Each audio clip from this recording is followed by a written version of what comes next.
ede na Paul person oka ye bo bra ye kɔ yanimi it is possible say ɔhaw ne amane bɛba ba Paul person ye hu say enuonyam na wo anim no ɛso sen ɔhaw na wo mu ne no empempi nipa bebree adwen ne say ne ato ne nti ewie aba dabi. Sometimes sufferings and problems nearby no it comes into our lives to shape us, for us to have an experience and then believe God for the next things ahead of our life.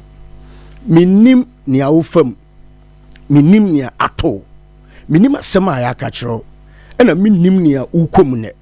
But ene me pesa wote ase se onyame ni unwie. You are too needed to be wasted. Yes, BBA di adanse based on the ho ahia ya kire se enye. But assurance amede ma on say enunyam ne nipa bi ewonim. Ukun ho a onye hwe. Udi ho bone a onye hwe. Se enkwa eda so wo mu no onyame wo ne pa ene ade papa bi ede ma wa brabo. Adentina do obi aka kire ntu pese ojo nkwa firi nsem. Adentina ne enkofo kafa ho nti opese wo sell life. Hear me, Nyameba. Obi our right to express new views about Abrabo. But the good part is that dear obo who and winning we you free sumudo ba hanimuno. Ewo nepa edema. In the Bible say, I know the thought that I think towards you, a thought of good to bring you to an expected end. Now, a rade shese odu be enye se odu be obema say ye atena so. No. Or shese we wie no ebeye papa. And say we wie ye betumi aye papa te asenso ate asefo asase so de it is possible sir you go through challenges. Enti se umo wani ehwe ohaw na wukom no so a ube lucy enonyam papa bi e wo wanim. Enye se ya na brabo ne be ene de wusu but tomorrow about this time Syria be se wafunu mu ma onyame nim se at this present time ni awukom ubekom to be so sofo nyame nim se bibekom den na adenti wonye bibi mfa ho. Sometimes awurade ma ne omani biba se ne ebe ya ebeye sua de metaka kire nkrofo se ye kaso do experience enye obi awanyi but somebody with the capacity to avoid previous mistakes and ma onya experience. And in life sufferings are yokom amane yokom nyina no some of them a stepping stone to greater height in life. Enti tiase se ne ewukom ne no entumi nditami wa wiye Satan o che na dwen keke o pushi wa hwe se ubetie nu ana ubetie rade. Enti yene Paul enya adwen ne se emfa ho ne amane bi a mikom ne se wani betumi ehu ne pa bi wo wani mu a you will not pay attention to the sufferings of today. If you can see that bigger picture, so ubetumi say a big person you are, ubetumi say a big lady now oye no a o ma de ne ukom no emu abem. If we say near 2 year ne bia no ebetwam, but onyame anu onyame wo wanim ne de e short and e permanent. And to focus on the glory that God will show in your life than near ufamuneno. Now, kind to also verse 19 is say, the earnest expectation of the creation eagerly await your manifestation. Sentia and say, Uma weni eko ohawa ukomuneno so, and say, Unyankopon di enunyami bawa braboma, and because of that, you expect a great manifestation in your life. The great people you see today, they are great today because they've gone through a lot of things and woman experience, and it is helping them to progress in life. It is a one tier say o shebre no abrabo no a wo bono enipa dodo o man abusua e depend on you to survive.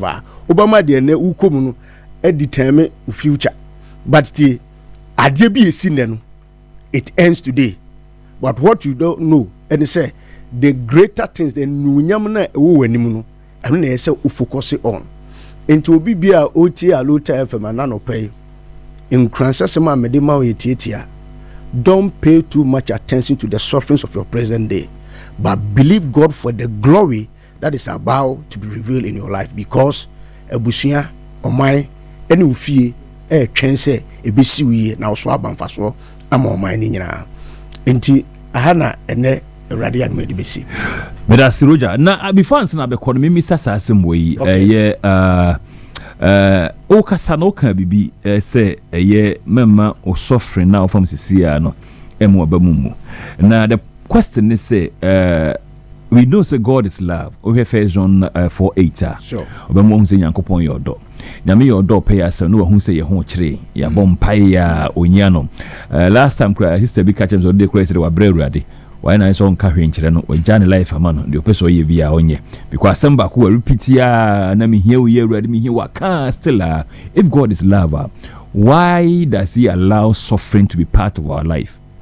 Sentia sometimes nyame masa no mani say one to teach us lessons. Okay. Because there are people God gave them opportunity, they blow it out. And sometimes no money be o me ba adisuade the mind because the way enim no eso. Okay. Esen de ene no ye hu no. That's right. Enu nti na ense say wo allow ene de no ebe how so much because near eba no so sen de ene hu no. Okay. Enti enye bad say you be go through some of these things because you be share thing. Okay. Obi kura problem bi ekwan ma no. Okay. Obi how okwamu no e bi ekwan ma no. Enti no enye se nyame ahyeda say oyi nani. Eye time no ene obre last time me catch obi say edru so a nothing can stop it. But say opre now person we relevant in a certain period of time one way ya eno no how ne ba pe na person abamubu no na say be ye na bedru ye so no na ye asem no see e twen ama na dru ye so no ye issues see ya manfo odi pe tim bia be ka say wa twen abre na da ben na edru no so senti obi ka say wa twen abre ne say ono the timeline ato na abra bo no so meanwhile the obo no emre ne nhihye e different from time into between ka say afre the bao miss metoka into obe for so onye sika no kra no de atoka no the example ametumi amasisi ani say on say o set time e ma ho say you want to get this since onye nyame obe masa de na bam nti no say ama anase nduzo obo say why you confused but when you allow God to take charge of your life onim kwan wo do wana mo besisiye na de minim ni say bibie no ho nyame aka enye no kreda asem bi nyame aka bia enye no kre sa wo do ho betu awurade so no agye awurade dia no matter how serious the problem may be twa awurade na ebedru so mitumi ka kire ngrofo da no mo nte ase say ye di la say be cha de ama ebre no aso say ye nchema but say abre na aso no ya ye la na ye den a o se obi di kan so ebedru obi so ansa na ye den abedru so sa abotre no a nipa bebre enya no enunti na sometimes obi ka se watwen den wache one no set time na ma ho say by force do the say mi saka ni say but what be say nyankopon say everybody dey mi bisa no kra no ehia me ana because ene no people live by their wants not by their needs enye nuoma opanyina enehia sometimes so nyam so no abrabo na obo no se ne awopedi wanim kan ya no na beka se nyame ache but if you are believing God for your needs he will provide in the end no as say challenges may come but that is not the end of your life because no matter how hard the issue will be God will see you so far as God is involved na ni nyame na ntene de etie we say dakro ni fiapem so en dakro who are we to judge God and to even give God timelines? So the biggest problem you see is that people are giving God timelines. So when that timeline is not met, then they begin to blame God. That is the whole thing. And it's senti bim to me training no so ma dem re atoso. Meanwhile, ni all trying say mrano and you no be provided. Nyankopon be provided. So if we can wait upon the Lord, send it to be do yeso. Tenya botre ne ntwen. Yes. Enye den ebeba. Ebeba. Okay. Ebeduru so. Send it to be ebeduru so. Send it to be ebeduru so. Because a woman no who say omani age no, they were once in a queue. Okay. No mu the line so. And then edu on so. Nti so wo hwe de edu no so na feel say enye ya why mistake. What be say so kwan be no fast and amon be no tu it taking how long? I said no do baby. Obi adi 65 enru ne so. Obi adi 30 edru ne so. Wo mu na okoi. O still on train. On train because waste enye nyame waste. It is when you want to do it yourself. Then obeka so wache. Because all person wa we there. Yes, of course, naturally 60 years there when you but say you kunya min sisi mu a ne hu ni say ache no from Erade. But God has the capacity to give Ubi a fresh strength to do things near where branch a to me. It is a rad wumua near waste years. Now feel say when God comes in, He will make everything new, and surely you will get there. It's not about the number. It's not about how you think say it should be. Where you move you decide too much. They want God to do things the way they want it, not how God want to go about it. It is not about the age number. It's not about what train so. Just be patient. So be train so. And for timeline your biggest problem no. See a binya GDA ni amfa ebre anto so a sani tie bia ebedu yeso. Go on watch. Aluta 92.1 FM we Anopoa Koko she motivation time ni yene eye Prophet Roger nanopei o sheyendin na mnim se wa utie bia no be simadu ni de nyame afa eye papa so ahye odin a nyabotre na twen ni bedru so na edu baabi na se nipa ni ntimi ntwen no no a betimi akofa baabi anya de opeso nya no so a se pintim bia da me ofru dia so si wasi oteton so wasi sibia esi ade bia ye prepe bia epreko ade bia o prepe bia epreko if you say you build you to handle that thing and you handle it well. Okay. Ti onkofo ni bi hold more. Omo awisu omo ami se ne o kan no abo anyame. Nyame o hia omo a. De o hia fru nche e o gidi a obenya wonimu. Enti se okopre ekopa. Upe e do betum de akowum. Okay. But the nyame di manipa e de ehia nipa no. Enti you can't help God because you are only depending on him to survive. It is who feel say a change no for other means be yes unsabeka, but the question is to what extent. Okay. Ebedi saying how long is it sustainable? You should be brainwa we craft be do baby or copy the can for ye enye into or person or pray no ye relevant in this time. Okay. But idea is within time be perish within time. But so to boase ne nyame a process so abrabo no a Odupia will be able to say, yes, this is the doing of the Lord. But so when now odi gidi because Ubia say watch it, you know, especially like the ladies, they meet worry, and then it's like I say, on the ground where first see bimuno, and then o she bimu cry, no matter where they are, Ubisano say, and then they buy. But what Ubisa say, Newaya wedding, Timuno, what Ubisa to through Dinanopa. When we catch all the pain we'll go through. And he said, if you are ready to go through the process, I say go to a refinery. From the first stage, but your refinery in a is so attractive, and that is how the process of God is. See, when you train home, the nyame de be brain a bigger, stronger than what we imagine, because nyame say we can do things if we have hope in Him. And Christ in us is the hope of all glory. And to say, say, Nyame with the capacity to turn things around there, then don't worry. That's right. Your time will surely come. Your turn will surely come. Inti emprekra because obi aprenya but want to be na. Ne ho ofi say ankasete hu na bi say ne ho atono. But odana dwa. Nunim nukum. Senko be catch all the pain he goes through because of no maybe or yeah we do baby or do na. Ebi we ni nkobre ni bio. Ba kokra de o se ohia sofo bi betimi aboa no. We no mo ye miensa tu awu aka ono nko a. Osore anopa bi a gese ne water closet. Enso mu onom bi. Osana wanom 3 times every Friday. Yes, or public toilets, KVIPO, abontin die. Ho na okonom enso every Friday so okonom bi. Waya wabre. Ni nuanom ye ya mujaye ni omowu. Nti zo jaya obewu. Nti nka opesofo bia na adeliver no na wagye free sa highway mu. Nti ese dia ise monya adwuma. Sure, anu so ntini ye ho. Nti okopede ya odi ani gye na ekobere duru hawo na mo asen aba nyame kro na mo antimi antwen no ho no. Sure. Na nyame so ya onkeka no kakra na ase ya na oya is slow. Yes, nyame nkeka no.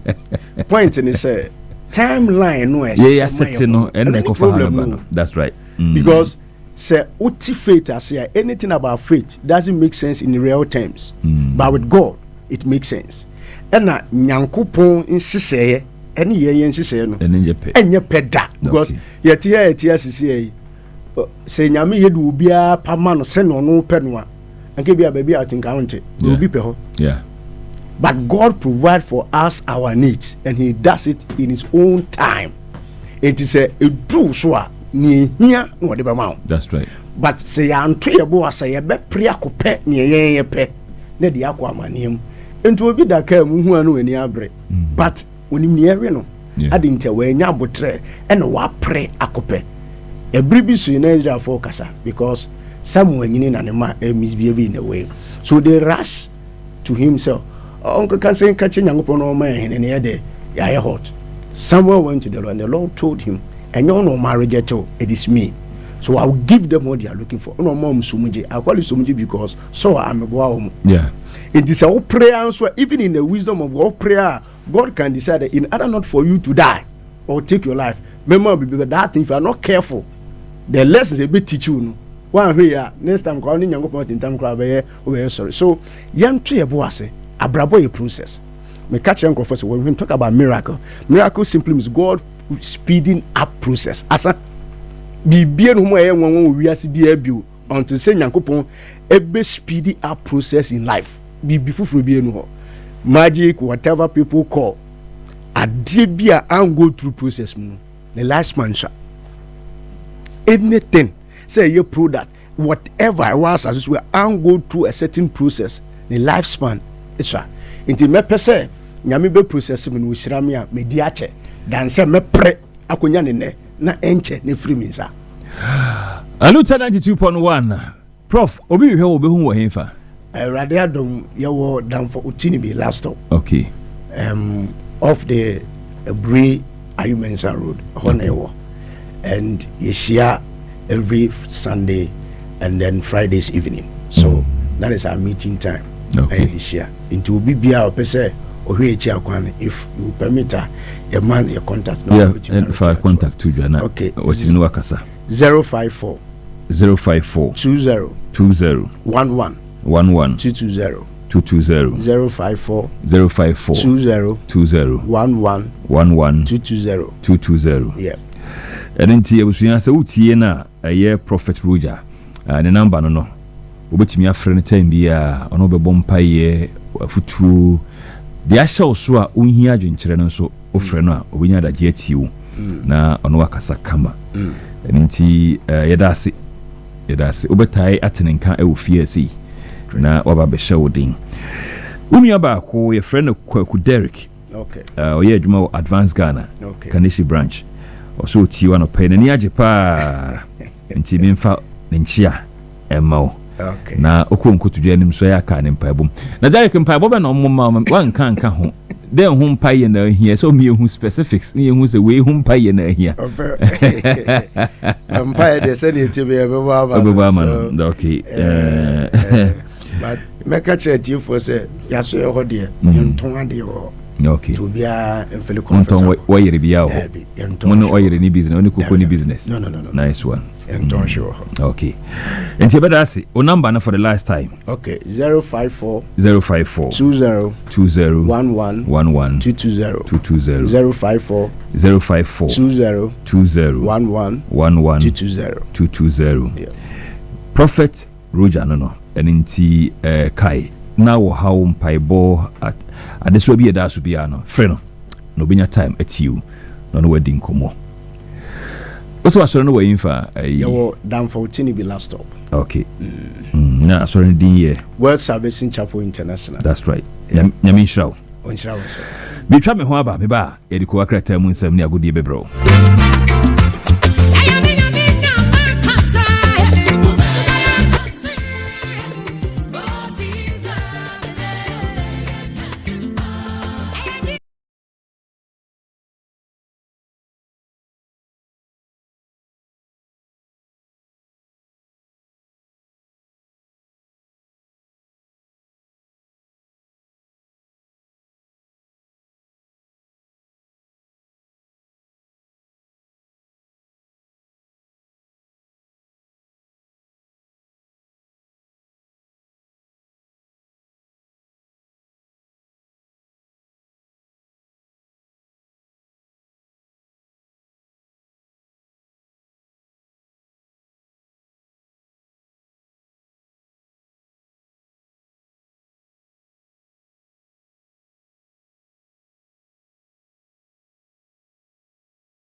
ma wapomode ho nsɛm hia wo obi wɔ ha yɛ ka se be ka pomode ho so wa yi radio no twe wa yi afiri hɔ ɛnyɛ masɛm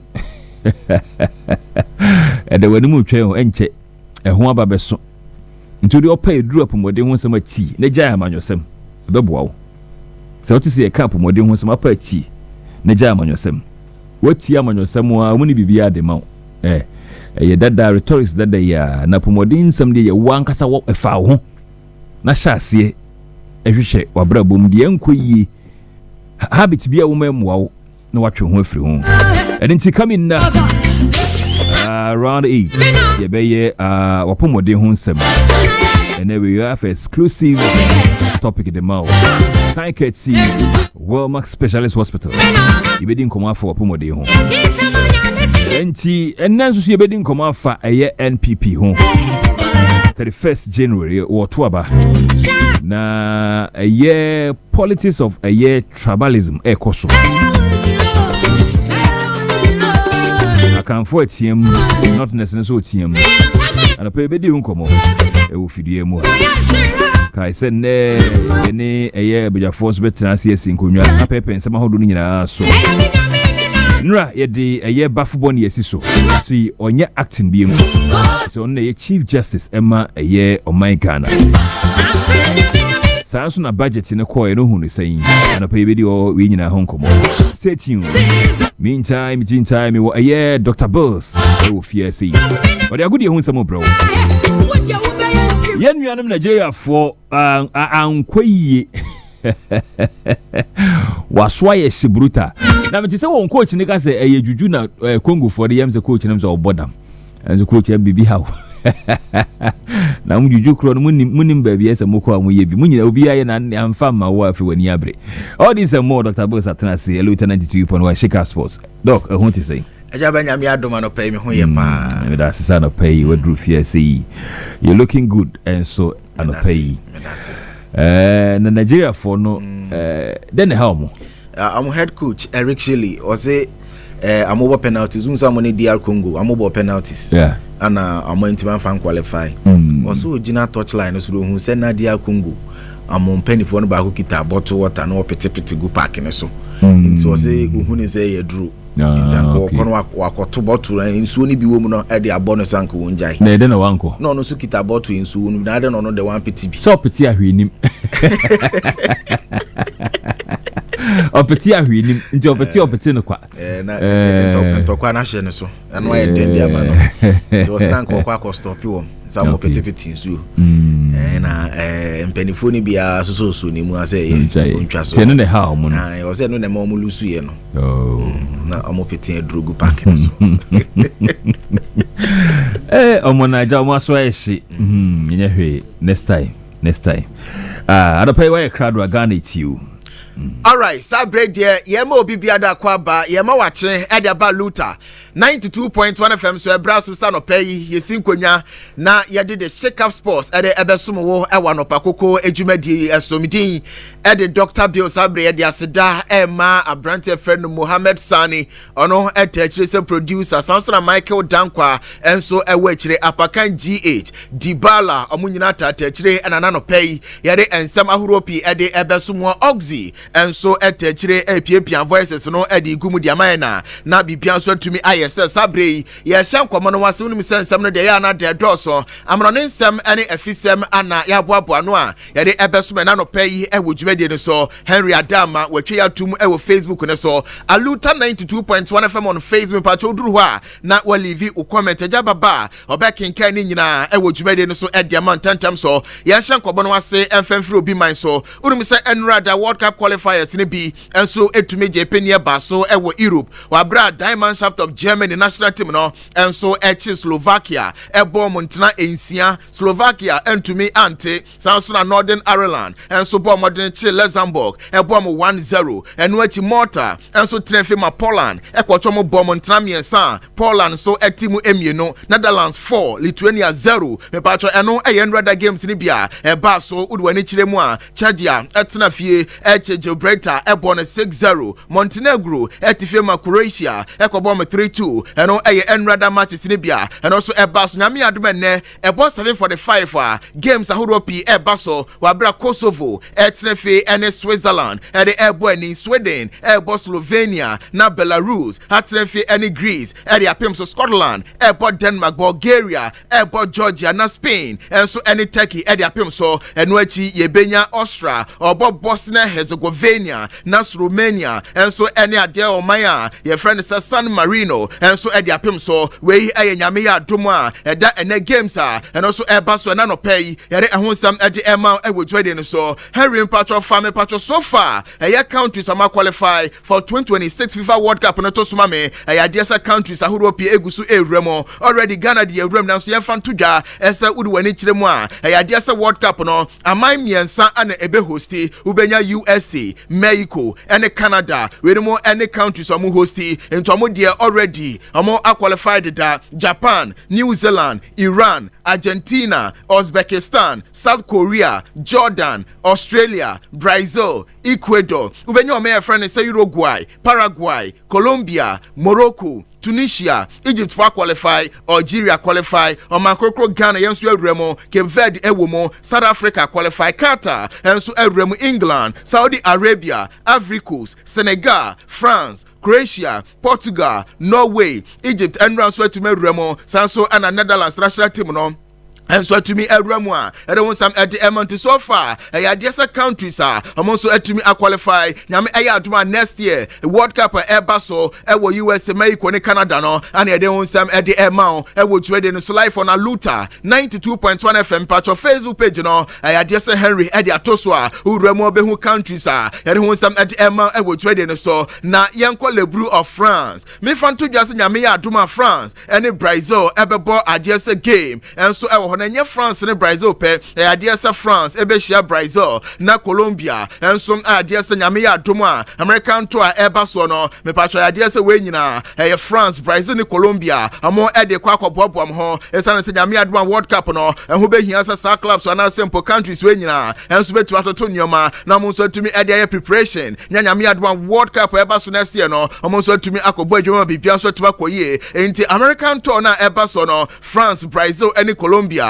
amo ekoba yonkofa kense wo ho a eno eye World Cup preparation matches a eno some at na no pay enso ewotwede no so mama Vinicius Junior ono esi akan Edema Galacticos be Real Madrid bokoro na abrante we de kabesa from last season begina ne form no ewo form so far 8 matches a Vinicius Junior apono enya de se wonya gompo ana wakobo assist ade so no ogira park re so akase hunu nko a ana Vinicius Junior enso ene ona e obo match a ototo ne nsam ene referee otwa obi a ene referee e wosanka enei e wose ball nanka otumi etoa so eni sanka oje fa odi yellow card obekasa kasa ene se opani a ye friend Alonso Zabi eyi ni free match bi obekasa sa kasa hunu sa Vinicius Junior 8 matches ni on share goal on ball assist eno eye nkomo kakra e free Brazil ni abranti a e friend Vini aso ye ba ene anope ye ho nsam no et ema e wojuade ni so ye ka Real Madrid ho nsam no unum sa abranti e friend David Alaba ono every Bayern Munich bokoro ebe joine Real Madrid bokoro na nyame aya adom a abrante na samawe ya ne contract Real Madrid bokoro ebe na wieye na de yet ne say likely say abrante your friend David Alaba ono eye defender eje ema Real Madrid Blues eye Los Blancos bokoro ne contract nya ba na wieye pe nya de say Madrid be cheche ni hiem ambest ne contract de ma na nya de say contract extension enso betimi akoso enti Saudi Arabia clubs ahodo pi monitor situation no say be David Alaba enso ebeko Saudi akobo adwuma enso ewo Saudi Pro League ni mu a ede won sam ade ema ewotwade ne so in fact abrante ne ba Madrid no wetima be bo adwuma esane say oboy ema Madrid age 2 La Liga sanso ana Copa del Rey oboy ma Madrid eso etumeje Copa we ayo Super Copa de España ade so wache bako ede ema Madrid boko no UEFA Champions League so no ojimie no sanso ana UEFA Super League no oje bako FIFA Club World Cup aboa ede Madrid so Agyaba Kwaku David Alaba they yet ne sign a contract with Madrid de ba na we ya ono so ento so embo adwuma emfama Galacticos boko ni biemu a na no pay de ho nsam no ede ema ewotwade ne so na Mark Andre ter Stegen ono ye goalkeeper ede Emma Barca bobo kono na Barca ede nkomo pia betudwa ede afa eye Testegen ho omosa branch de nukranie oba afoforo na nka performance no wosoro nanso sese de enye abrante nasa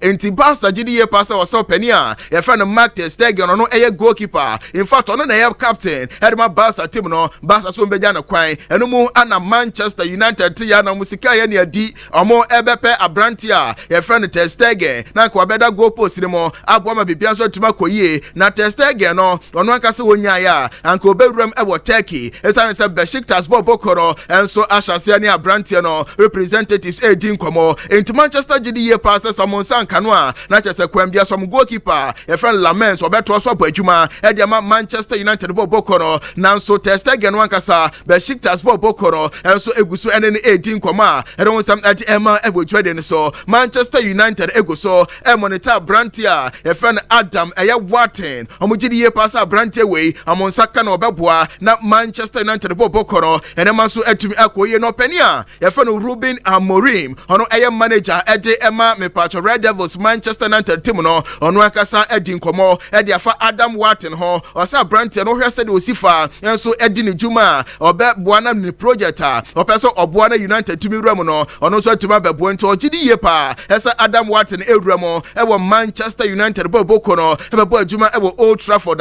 ebebo ono Ruben Amorim na sanso aboa Manchester United boko na no pede ho nsem no ema ewo dwade no so na obema me abrante a e friend Kylian Mbappe Lortin was screen so Kylian Mbappe osi akan currently the Emma Madrid bobo ekoro na ofri PSG and o join Real Madrid na answer na abrante e friend Kylian Mbappe e free Paris Saint-Germain Real Madrid no na Kameye send bonuses bi akamo na wasanka Paris Saint-Germain enso tumitua eno eye 55 million euros na wasanka PSG bokoro enso tumitua edema Kylian Mbappe nanso eno ebuke ma no peya de yate echire ma Kylian Mbappe afa phone wa friend lawyers no enso momra no monkohia PSG bokoro penifo se de beya me patcho 55 million euros no ambedi hu nkomo na munso atimetua ede ama Kylian Mbappe ede wonsam ede ema ebotuwe de ne so Barca fans atiasemte nyame eya domwa the awaited Spotify Camp Nou are set and ready na unimu say weekend eya dia say Barca enso ene Athletic Club Bilbao ebebo La Liga match na dia tenese sa game no officially ebetodwa e was Spotify Camp Nou ho na bibia so tuma koyie nisansa Barca emre bi atwa no mo eya renovation e was Camp Nou ho entina Barca bone home matches enso e was Stadio Olympique ho na e Barca na matches ahoro pi ho aye dene dia ma Barca esane se Madrid timi ba no abeche Barca 2-1 no afa ne ho adi sa ko na me no ka se report no enso kire so officially Spotify Camp Nou aye set na me aye adomu a weekend game a amo ebetre fe ene club ba wo dia pem so no eno so betima todwa e was Spotify Camp Nou a ena no pede ho nsem no ema e wodwa de ne so na according to ESPN ano pay amo dia todwa ese ohwa ene eye English Premier League ni mu a eye signings so for my eye clubs ni bia ye no ebi e ka kwaye se ebu akam esane se players eye clubs ni bi eto ede ebewura mu awon various clubs ni mu no emfa ma brantia your friend Alexander Isak ono every Newcastle United boko no ewuramu ewo Liverpool Brantane bae no emu ayedene edama no sanso ana Yuan Wisa ono so emu ayedene new signing ono ewuramu ewo Premier League no ono so emu ayedene edama no oka Nick Watamedi ono so ewuramu a obo adwuma enso ede ema Newcastle United boko no ono so emu ayedene edama no sanso ana Xavi Simons ono every RB Leipzig boko no enso ewuramu Tottenham Hotspur no ono so emu ayedene Jamano, Jamie Gettins, Noni Madueke, Anafa Branch friend Tyler Dribbling, Omunina and so Remo, our Premier League Gimono, I dare say we acquired the West signing so far our Premier League Gimo, na Ubenya Brantia, from Florent Wait, on is a kind Edmund Liverpool Bobokono, and also Obai so far, Liverpool Shishan and commotion Musobetim de Remna Bipia, and so to Makoyeno, and to me a young Remuti and Famoma, and on some Eddie Emon to me Pacho Remo Facebook Neswa, I dare say Henry Diatoso. we a top 10 West Premier League signings and want some at Emma Nano pay and so I would ready in so Yenjina we soon yam fan crofon crosun seminal and fencing and 10 times so Yambrana Yamfa other local stories and Nano pay Yan second of Fantosana for Yanko na me patro Japan Betwaso Anfa Anopoa Koko Jumedian Peswa Yabesha Fisam no say at the free Malta Guinness Women's Premier League anymore Unimusana watch every year match day 3 actions about so na ewo Northern Zone Ashtown ladies etinefie any Northern City ladies about 1-1 draw ababawa your friend of Comfort Banyako ono ana koshe go at Emma Ashtown ladies boboko no wabra ababawa your friend Samira Ayingura ono ete kano ede Emma Northern City ladies and what Fosu Royal ladies etinefie Emma Dreams ladies akobo mu 2-1 ababawa your friend Sarah Nyako ana Felidia eye Japan mo and about 2 goals Edema Dreams ladies mabawa no wabra Anita Yabua ete kanu bako Emma Fosu Royals ladies boboko no Kumasi Sports Academy etinefie Prison ladies ebo 1-1 draw Sanso ana FC Savannah etinefie Tamale Super ladies ebo 1-0 ababawa e friend Yakubu Sakina ono ananya the only goal enso Edema Savannah boboko no Northern ladies etinefie Emma Ampem Jakua ekwotwo mo bom ntena miensa omo entumi ante na uruwani kirem ewo Southern Zone mu a na watwe awie ye Oak ladies house mabawa no enso etinefie Halifax ladies ebo 1-0 ababawa e friend Sadiatu Wahab ananya the only goal 40 plus 5 minutes ana onso enya sa goal no enso ewo Jonina ladies enso trefe ni Epiphany Warriors ebo 0-0 draw Sanso ana Hazakes ladies enso trefe ladies strikers ebo 1-0 Samates ladies trefe Ami ladies akobo 1-0 Adama Al-Hassan ananya the only goal enso wasa game nemo Police ladies trefe soccer intellectuals ebo 1-0 ababawa e friend Jane Ayayam ono ananya the only goal enso e was game ni mu a na no pede ho nsam no at Emma e wotwede ni so yem free Women's Premier League ni mo na yem fe ni nchiremu e wo Ghana Premier League ni mo uri mu say so far ya bought 10 matches no e match week 10 eno abana wie ye na uri wani chiremu a so far match week 10 me patcho actions e to dwa no na e 9 matches ana no etumi e to dwa na 9 matches no home wins a PMO aya 5 away wins no aya 1 and afa draw miensa a PMO goals are match day 10 and penfo to me record you know aya 18 home aya goals no aya 12 and away goals aya 6 way aya match week 10 me patch starts kakra and no pay the home sem no e the amount e wo twede ni so na watwe awie ye match day 10 ba na awie ye udu ani kiremu so far emrantam winning man of the match awards no ye fan to just say Dreams FC game one na no da Fie and what United pim so no Abranti friend Christian Owusu and onya man of the match I was our game no more nan minute da so do Oblast Fie and had to folk and so ebo draw Clement Tutu ono esia kan Edema Oblast Bobokoro and onya man of the match award no so ho Asante Kodokwa Fie and Adriana so bo 1-1 draw and no last Sunday game at Tobia Samba O'Neil ono anonya man of the match was our game no more Samsung 11 wonders game one ono Fie medium boy no Fuzi Taylor ono esia kandima mediama and enya man of the match award nso ewo ho Bechem United etrefeni Samates edepim so Emmanuel Aban ono esia kandima Bechem United bobokoro and onya man of the match award no sanso anakpando Heart of Lions game wa ono etrefe any Young Apostles edepim so no Abrantia ye friend Eche Dogley ono esia kan ede Emma Heart of Lions bobokoro and onya man of the match award ewo ho Razak Seno ono esia kandima Bebiani Gold Stars and enya man of the match award wo game wa Bebiani Gold Stars and Karela edepim so no sanso ana Basaki Holy Stars game wa na no ada oni Vision edepim so no Prince Chenebua ono esia kan Edema Holy Stars and enya man of the match award no Brekum Chelsea etrefeni Nations de pim so Marvin Owusu of Brekum Chelsea and onya man of the match award no so ho a and no pay de ho nsam no ed Emma ewotwede ni so top scorers nie Abranti friend Samuel Atakumi ono esia kan Edema Bebiani Gold Stars wabon tenansia Emmanuel Ano ono esia Academy Nations ono so abo 6 goals Abranti friend Emmanuel Mafo Adriana FC ono asha 5 goals Richmond Opoku Young Apostles player no enso abo 9 ana Bless Eje ono si Academy Karela ono so asha 4 goals wo ha so fa ere hunsam no ed Emma ewotwede ne so na unimu say Black Galaxies nyame eya adomo a eya ade se we eya chana eno so ebekwa so na openi friend coach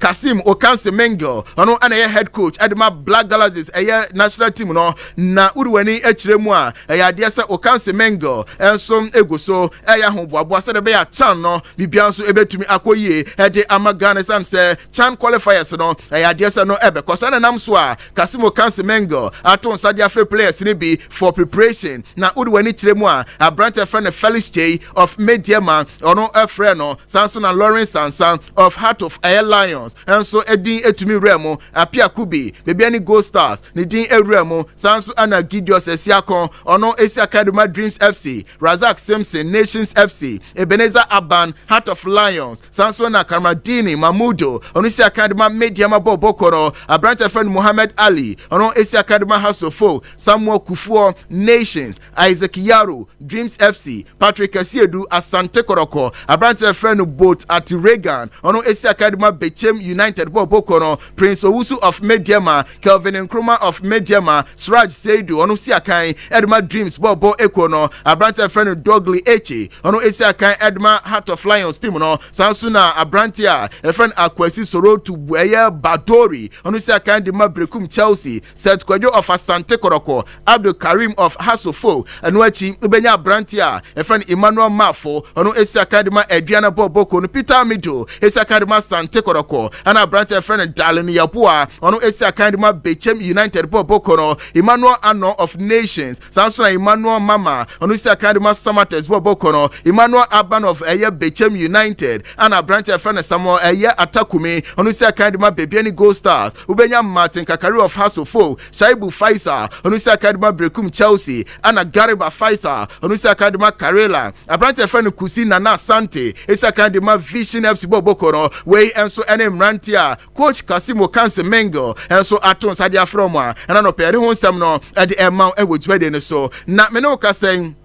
CAF Women's Champions League no group stages no enya banawie ye na ye fanto dwase CAF abo Ghana ye Black Queens no ye captain the friend Porsche Boache ade say team of NA ye group stages no mpenifon so to me abo Black Queens captain ye friend Porsche Boache edin ono so to me awremo e wo team of ye group stages no mu a e don sam ade ema wo na nyame ye adom a ene Ghana Blasters ye ne South Korea e boy yonkofa kensie na abrantia ye friend say Antoine Semenyo ono de me fanto dwase we pradeda ono esi akan wo England edema Benmouth bobo ekono me no ka say Liverpool aso interest e wo Antoine Semenyo ho omugide ye pasa mo nsaka no wanim ho a obetima pint na hodo aboma Liverpool bobo kono bibia so tuba ko yesi cake ta omo anase mpono sika Benmouth etwa ede ato abranti a e friend Antoine Semenyo tiri so e ye 65 million pounds no ana mo de ato ne so say enei say ade say Liverpool enso ehho aso mo behia abrante ne na yadwuma amomfa sesika ne mra na mo de ba mo sabeka no na yembrai na yembedi nkoma kakra na no other game Asante Koroko etre fie ene aduana ebo draw no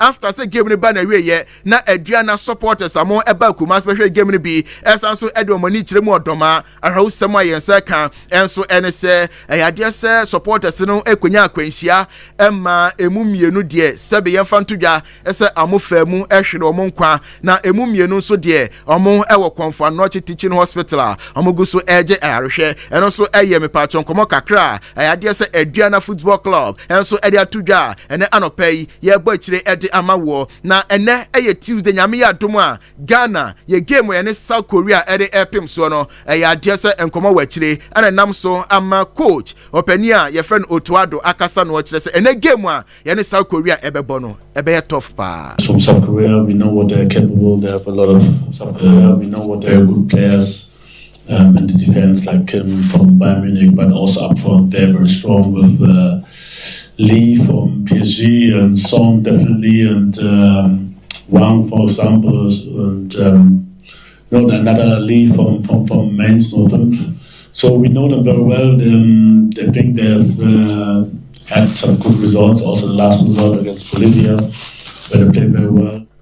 Coach Otuado ono ye head coach edema the senior soccer team the Blasters of Ghana nyame ya adoma ne Ghana ye ne South Korea ball friendly game ano ye Kirin Cup ana wodi nsemi ere atudwa ebre no nti ye ne ye de nsem no asinemom kama dining we ye Sulemana ono so esi akan edema the senior national team the Blasters of Ghana was say na game no ebe ya tough pa na so wo hwe nim say ne Ghana ebe winning Good evening. My name is Kamali Sulema, and yeah, we're looking forward to the game tomorrow. And obviously, it's an opponent we've already played.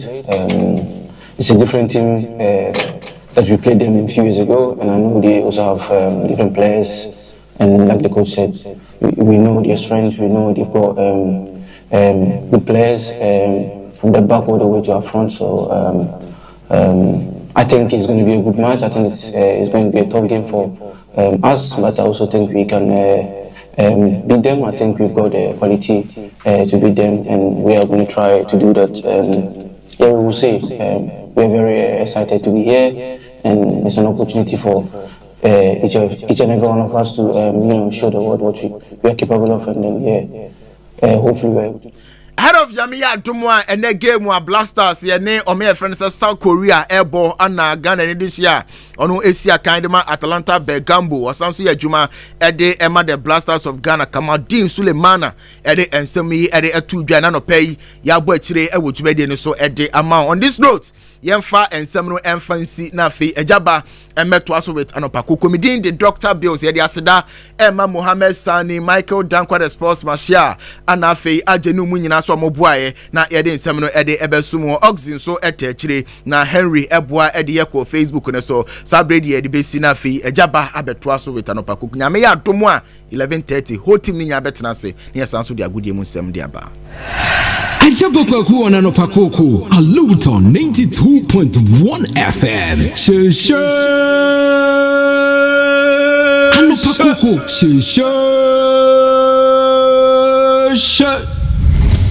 on Aluta FM 92.1 with Agyaba, where the nation speaks. News, sports, newspaper review, entertainment update, social and political interviews. Monday to Friday, 6 a.m. to 9:30 a.m. Anopoa Koko,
Now, so 7 live on Aluta 92.1.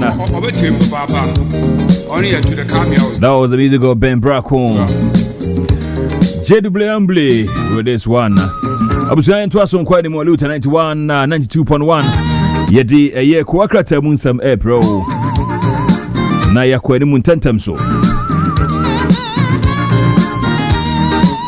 Anopoa Yene a year Dr. Raymond Cornell, ebedin komo afa aye hypertension ho. De deba ifri hemfa kwan na ben e ba so aboye ho ban. Aye topic a hia yi pa anti mesro. Kachire wobusuyanfo nyina na wonam fofo se won twen hypertension de ade a. Den e deba. Ye de kwakrata mu nsam bre no achi no. Eba bi disa ankomo no. Na be kae a na anu yi afofie mu agrobi ko so e wo beach.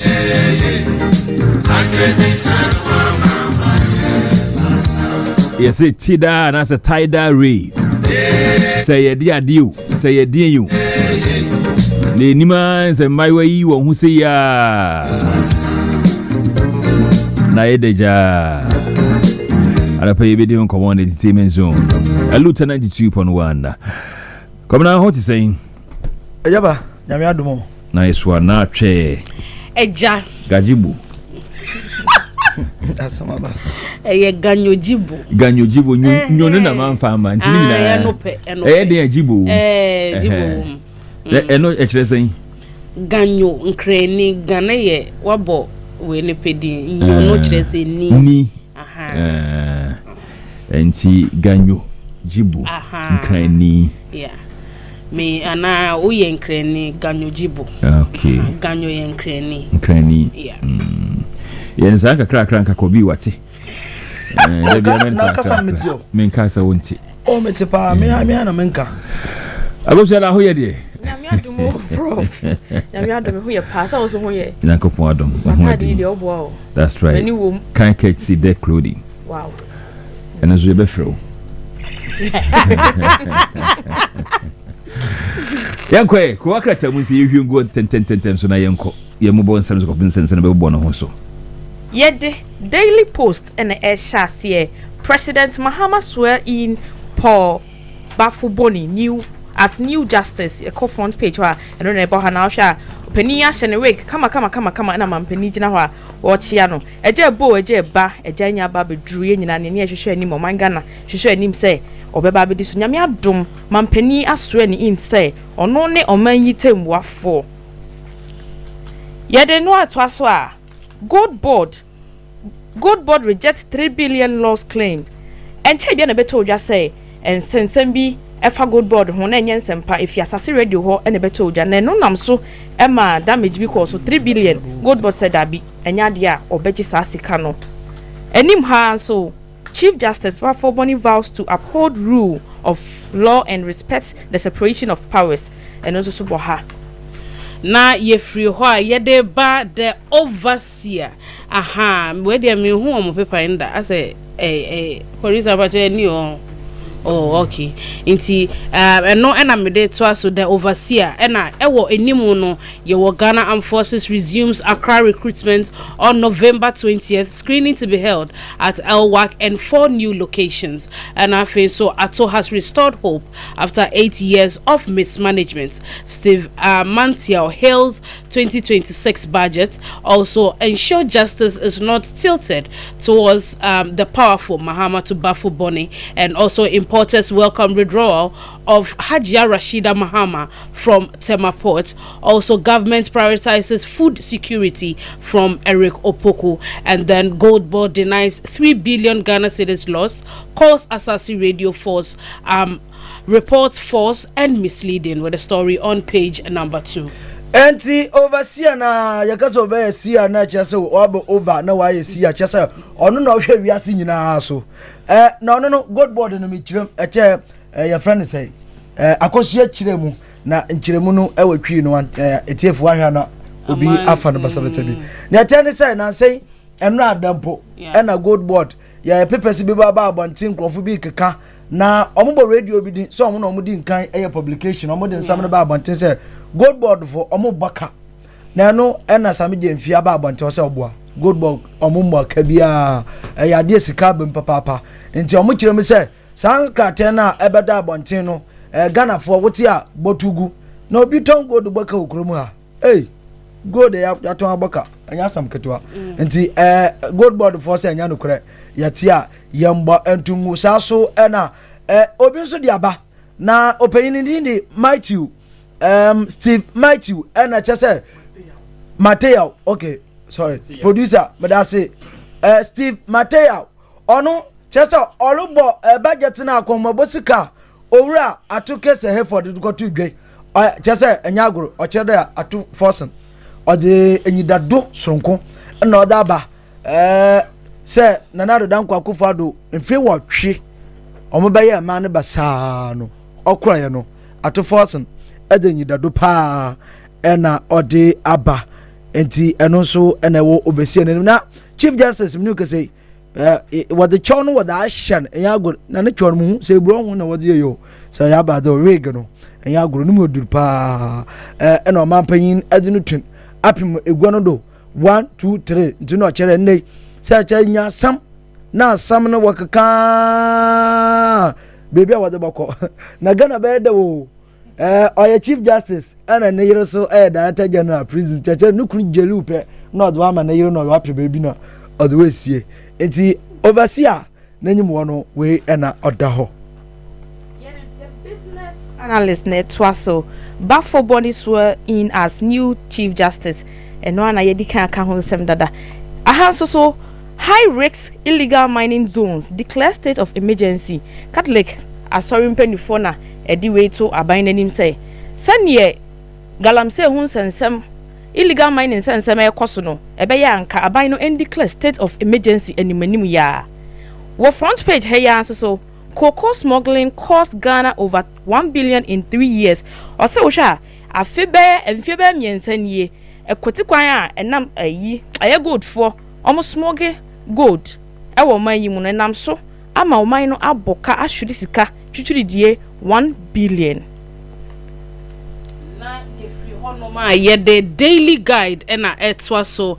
enya a world daily guide anymore no police abduct Kwewuhima with a story on page number 6 and I think so Bafo Boni sworn in as new CJ with a story also on page number 3 NPP diaspora chair rejects proxy voting backs PEC decision, story on page 3 as well, and also GAF resumes Accra recruitment exercise in 5 centers with a story on page number 3, and I think so Guta warns against VAT restructuring with story on page number 6.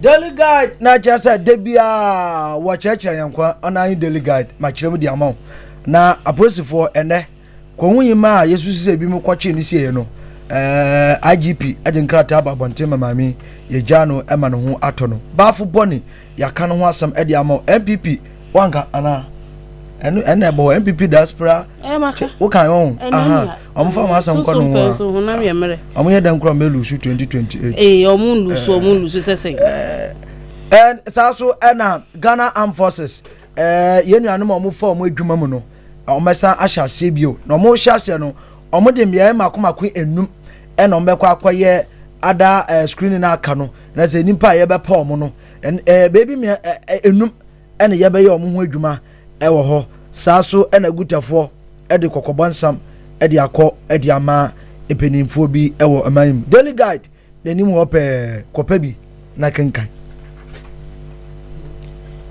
yeah the break and etwaso Ghana mental health found is dormant operi kwabana minta akando na ade ensem yi tudwa o chese ye mental health hun sensem no enya de a ekoyie kura ani enyema no Baumia Storm Central Region to consolidate lead and minua bayi edikan aka ho asem and also we had 31 million lost through fake imports and also so minua bam jiti we edikan aka With the Ghanaian Times now essay inflation for building sector eases to 9.7% in September, coming from the Ghana Statistical Services, and I think so Dr. Abdallah to be honored posthumously next national awards. Also, military recruitment in Accra resumes Thursday across 8 centers, and I been so Airbus 5 centers. So we are hoping say either of them more centers have been added to the recruitment. And I say UER and I say Upper East Region farmers faced existential threats from donkey slaughter and climate crisis, and no air call for the Ghanaian Times. Ghanaian Times nanyi mwana mamusumu mwana tofa na memfama woko Upper East ene ni potem dia yade omo amunya amoa ho yade a omo de nsem bi aba batudwa ina ne se wo hwe nansen ewiem sakrana ayade aba pa na eno no enam so ema omo a omo ekunkum ye friend sen mponko ahodo no yade a etumi eha omo pa ewo Upper East ene ni potem recruitment ya kan wasam Dr. Abdullah omose yade a yabobon na baso ewo embre bia na omani ebeye abasobode na omodi ama benifo ekwa na ebieni bi ewo Ghana manemu. The Supreme newspaper any edit to aso kwa woman ne reclaims Abene Palace eno so yedika kan ho asem Ghana Gold Board dismiss claims over 3 eno so yedi ho yedi kan ho asem patchone wa nyina ntene say why bobo so ano na ye free hon so a ye de ebe call Daily Post so they call the insights Bafo Bonnet is Ghana's new CJ, also Gold Board. So would you na menko hamra sisia yeni enkomo Wendell the Abua head of mobilization democracy hub ewa humano so ni nkomo kakra. Good morning. Good morning. Now what is Emilia? Agyaba Kwaku. Da se bebre sa no pay fro waje enso. Na Yahunu se mo file a defamation suit against Cheddar. Why are they? But the man was in a match with you for. I mean, say, as an a better about the Muhono, democracy have benefited the country. A galamsey protest. Announced my moving a copy prison. Now, your Hawaiian cabin shamun, I may say, Cheddar. The catch Ghana for me, I say. Eju media ye din na politicians anate krofo ya kuti omun omo na masa aboye pa enunti no hu ni se aseme ya asemu emuodu na hu be hia se akwa ba be yi ano those that they are into politics anate omo use activism no dey the games of the politicians empo saying ya anu ya obey ya anu ebe ma ye kwan ma ye democracy have fompo ya schedule ye ho ana se ye de ye nyoma atutu yie etan se ye nhye ye mu ni ya adwene mu nyina de ye ni politicians bi ni tracker me kan ni pe bi etesami politician bi no obeka so no ne matrasi akasada politician bi ni ho no mo si ono de o me number mba wetumi afre me asend donation abra ye demonstration boda. Every politician me obesha in the country biano and obesha democracy have phobia. They make sure say now send it publicly. They ban saying and obitumi tina be because a demonstrations are here. And your mind unti name ye yabua politicians and as ye yabua political party. And then has a moon and it's only ya on your kai. The asamuni de the things in the theatre in and say Cheddar Mbrano Mechechire Munchira court. On my court evidence of omo demonstrations support the political parties. And I say omo political party chire omo demonstrations. All right, that's it. Na obeka say asem dey senka ache ya to ba wi da ya to ba wi kra kwa afini na before be to ba 2024 no case asemi September. I don't know, moon chasuna so more filing a year defamation suit against Cheddar. Ye trust why any ye, as I say, me no case. Many so are doing Hunina, and he said, China be mini to be better on what I said, Empo and Crophobia by name from Democracy Hub. You see, ye be more politicians into non penetrate, and no, and any pabia to send me, Medagene, many so are doing, and I know I am a medache. Mean now, say all this why I am preventing Ipabacope Embaseno. They be a yameka say, see, remember Democracy Hub and as a fix the country and done the politics there, and Kecha, and now thank you, Guna, a beboa. Internet, Chada higher ye pa, some more kind, am I a movement in the moon? We know, Cassie, Chimamin, Kamaminka, APM. And to such a rabbi in one on ye few say, yet ye won't in ye into a gym manica and ye. Very well. Now, as I say, say, quiet, na, baby, I didn't shed a bass, okay, me and I'm kind of bois. Sanya, not some nature, and exactly. On one casa, I didn't have seen bonus or casa or bois, dear, and yes, on one in through Tinagana for. Any day assembling kind of job. Na so a year mujuma diemua. Ya na e kama say ya na edu ba bia hu say amanyofo no do mo hihye especially we demo ye amode call Jubilee House amoye Jolobi House yi. Na hu say politicians be breed wo hu awuram. Nti ya so obi chinchin obi read meanings into it say omo na abom pa. And then it's a mitio kasa is na say si abo bi pa wan kasa de unu obi ya nye negotiations bia ade ya office be bo man na wo ye da na mutimi nya amanyofo no ma ombe kam ho sa medasi ma I want me to ask you a very very intelligent question and let me boss na ma answer sa ye krom ha hypocrites doso na anytime bia no obi enim say the biggest opposition ayan crofo mienu MPP ba NDC opposition NDC ba MPP opposition meno kasai the last demonstration last September we saw NPP from joining your demonstrations no and I know NPP for but the yana de bia no ye be before ni we always want to take advantage of ourselves. Now, so the fact that we free MPP number joining me demonstration. One, I don't chase a mempamo. Two, I don't chase obe kwenya so because oka organizers. Me am jina hai face the country start here. Me jinemuni ya de start here.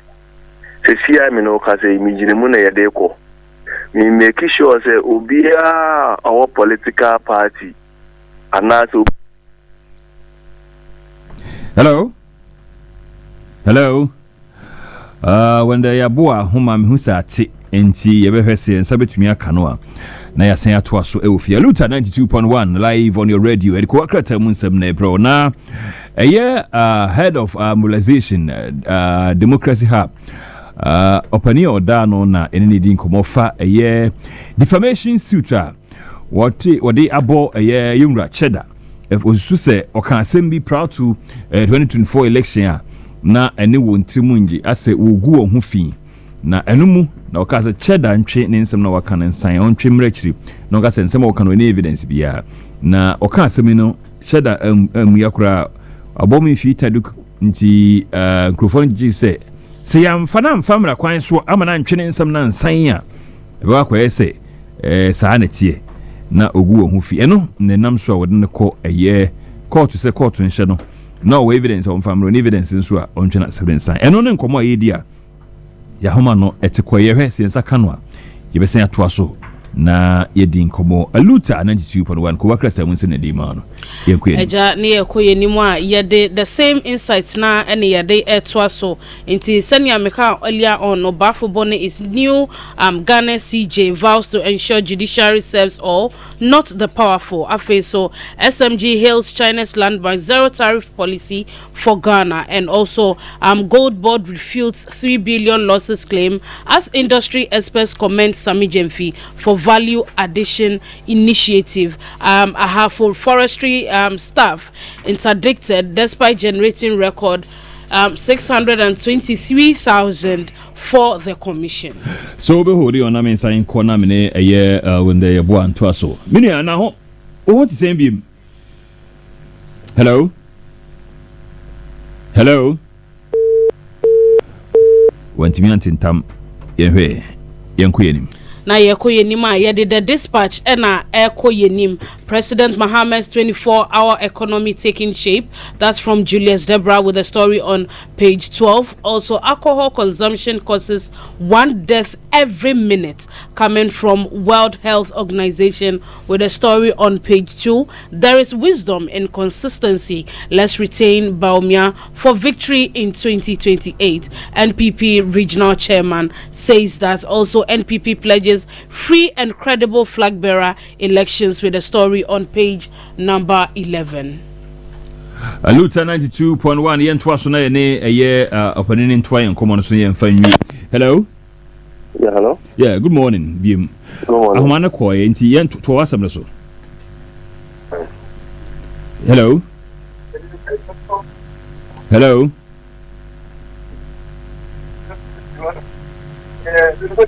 Hello, I can hear you. Yeah, Meet you. Now kasana ahumana ko. Hello? Yeah, hello, Mr. Uncle. Yeah. Yenti we now can say people are hypocrites. Hona humana drop here. Yes. Enti na me chese. Enkofo bebre a ye wo krom hai, ye hypocrites. Na wo hwe ye political parties mienu ya. Ena no na NPP na wo power, and na NDC na ye opposition.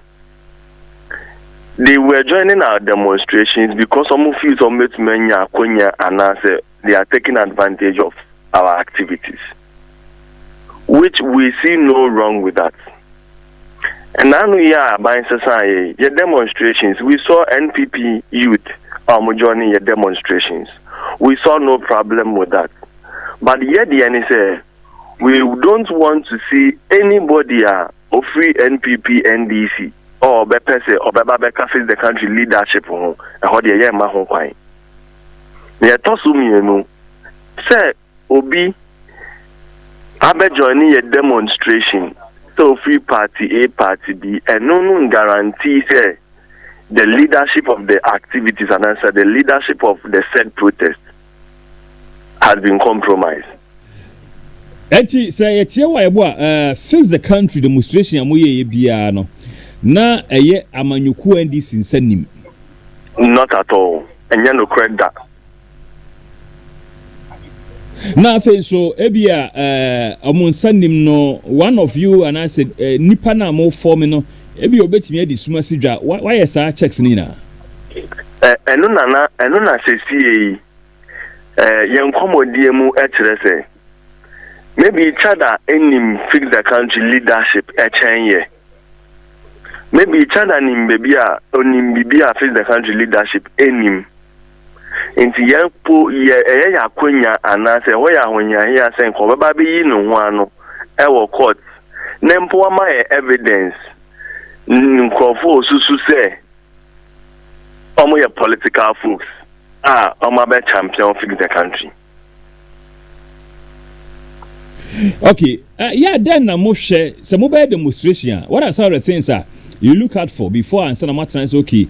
Where in yenye demonstration, where in yenye demonstration. Now first mo ye demonstration na ya na ye ka. Munya ska we na dey. Okay. Many ukata se see ye gusu a ye investigate about yare any kwadanda bia galamsey Agyaba se see kwadanda bako and a water crisis aye de face in the year 2026. Yatasu mienu yare bia ye friend no typhoid because of galamsey you know actually bapa start bebre na every central region. This investigation and answer sanyoma ya yakeka bubomu ema ye kwan say Yembra Street. No kre okay say na demonstration eyeka nyanya yesika efrihin Yenya esika bebre every the civil society organizations, ASCSOs. So ye come CDD Ghana. The CDD ye per se a demonstration o. Mom ye be here 500 Ghana cedis every more. Sani CSOs enye bako enye mienu enye miensan. Ye target the dinum to say Amnesty International. Ekatrom so ye be here 500 cedis at on so ye be here 1,000 at on so me no ka say you go fund me you will feed the country diasporans I chese Ghana for months no money Ghana name omoti I obi man so omo fi say nya ye ebebo man ni dachi no omo so boy 200 100 500 so a yan ka say yetim memo ya yani omo krum ha ye Ghana foi almost also support here with 2 cities 1 city 5 Ghana cities interno na chese ya keka ye ho bubo mu a etumi ma ye kwaye demonstrations no inti se obi tena honom na se or ka se if our demonstrations are being moved or being supported by political party na ye ntiase inti ho behia se mpo ba be ka kire nipaku a sebi omotimi age donations every politicians ho nti me sure say ye ni happen each other. He is even helping us for us to see the Judas how fix the country. It's not over fix the country mremwa politicians in poyin shia mo ewe yepemu. Medasi. Yes, na obibeka say demonstration amu ye nyina no. So hwe last week video bi e ba bonte free half nkase na 9 musu ko ekwohye galamsey site bi ese ho nyina na ohani pa na wokrom ho no a deda na omo ye ne atamo mu di omampanin threaten so beto ba atia no.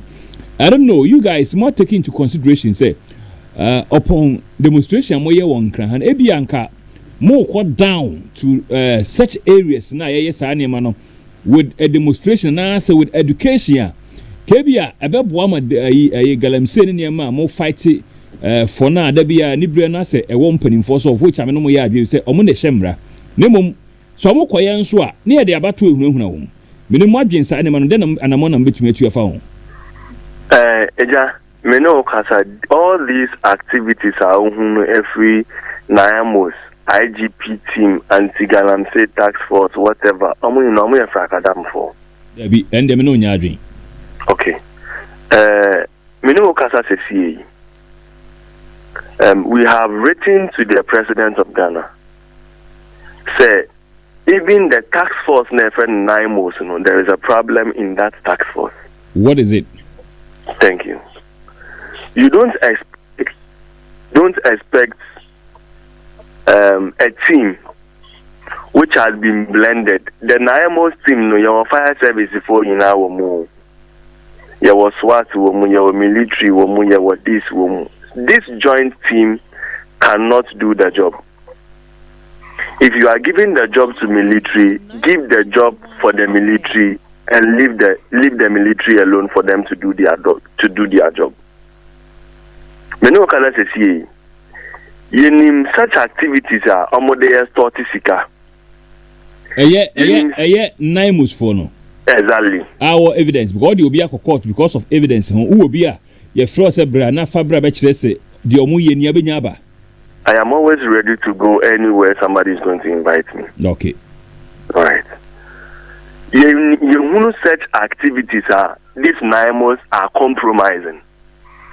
So Naimos is omuye serious and they are doing a good job and they are helping Ghana. I am giving them a 3 community for them to invade now. One community is called Osino. Naimos should go to Osino now. Naimos say they are doing the job for this country. They should go to Elembele. 92.1. Naimos say they are doing a good job for Ghana. They should go to Dunkwaofen. What is going on over there? Me know Kasa says it is the party leadership that are doing galamsey. If you say party leadership, we have a lot of parties in Ghana. Which party are you talking of? As me know Kasa about NDC leadership. And galamsey. NDC leadership no NDC to say NDC Amanyukuno led by General Mosquito Ninin Crew for and I say party member Me pacho NDC leadership galamsey. Most of the locations are it's vague. NDC leadership betimi awo Asante Mantamu, NDC leadership betimi awo Krona Okanamu. Which leadership are you talking of? I'm talking of NDC leadership.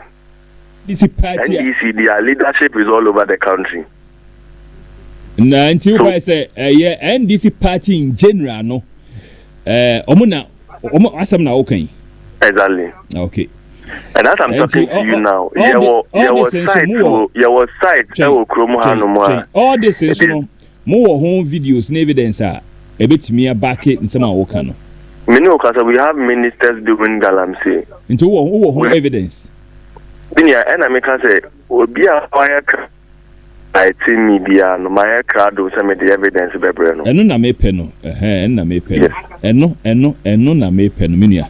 Enti so yeah. Minia mema we don't yen kasa keke. Me no kasa your grounds. Yenim every minister who is into galamsey, every CEO who is into galamsey, every MMDC who is into galamsey. And what I want you to do for me, every constituency chairman who is into galamsey. What I want you to do for me, just give me just 2 ministers unim so moye galamsey. Mo abaye was ministers me no so moye galamsey. All right. Okay. Mene okata sesiye. The Ashanti regional minister is into galamsey. Ashanti regional minister. Yes, is into galamsey. The Eastern regional minister is into galamsey. Okay, the Western regional minister is into galamsey. Yes, Omodosu. Yes. And Senaimo say they are very interested in fighting galamsey. Then these are the things. These are the folks. The President Mahama said when he was coming to power, the President told us that Enkurana Omoya Galamsey Nye Enkura was a Jeliomo. The serious Galamsey campaigns Nakata or they are politicians. The President said it. And I wonder, one about Mudin, especially Asante regional minister, appointed say Oya Galamsey no. A big blow. And I know say you have evidence to support the okay.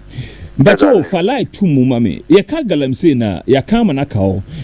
Ewa MPP bas no omu introduce small scale mining. Bibi sa na oka anase wana saying so self forester ye kutia no bina sa mpanifo ye. You are listening.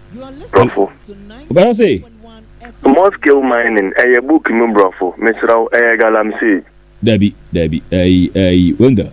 Let's be frank to ourselves. Say, fine. Say, you're makwama man for your mining, of which you are not against it. And okay. And they have more fighting for you. One saying so, one saying baby, I am my coins yen too good, and now so be the only licenses, no illegal mining. And na ye kutia, but I know most more kutia na.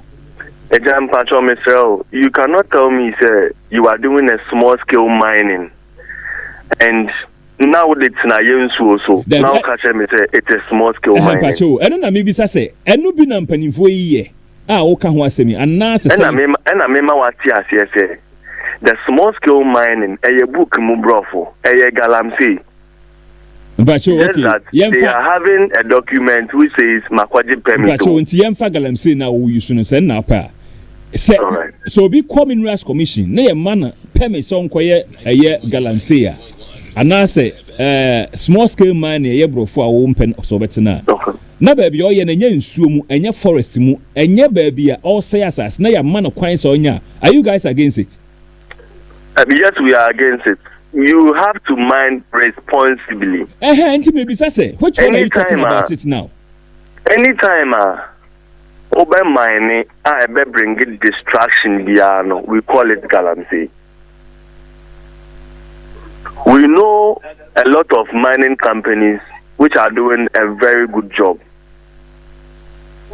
We also know these things you are calling small scale mining. We grab by also responsible mining. They are doing galamsey. Forget the fact that there is a name. Forget the fact that they have acquired licenses. Forget the fact that they have spoken to somebody at the Jubilee House. Forget the fact that Penibi Nakatrom go and mine here.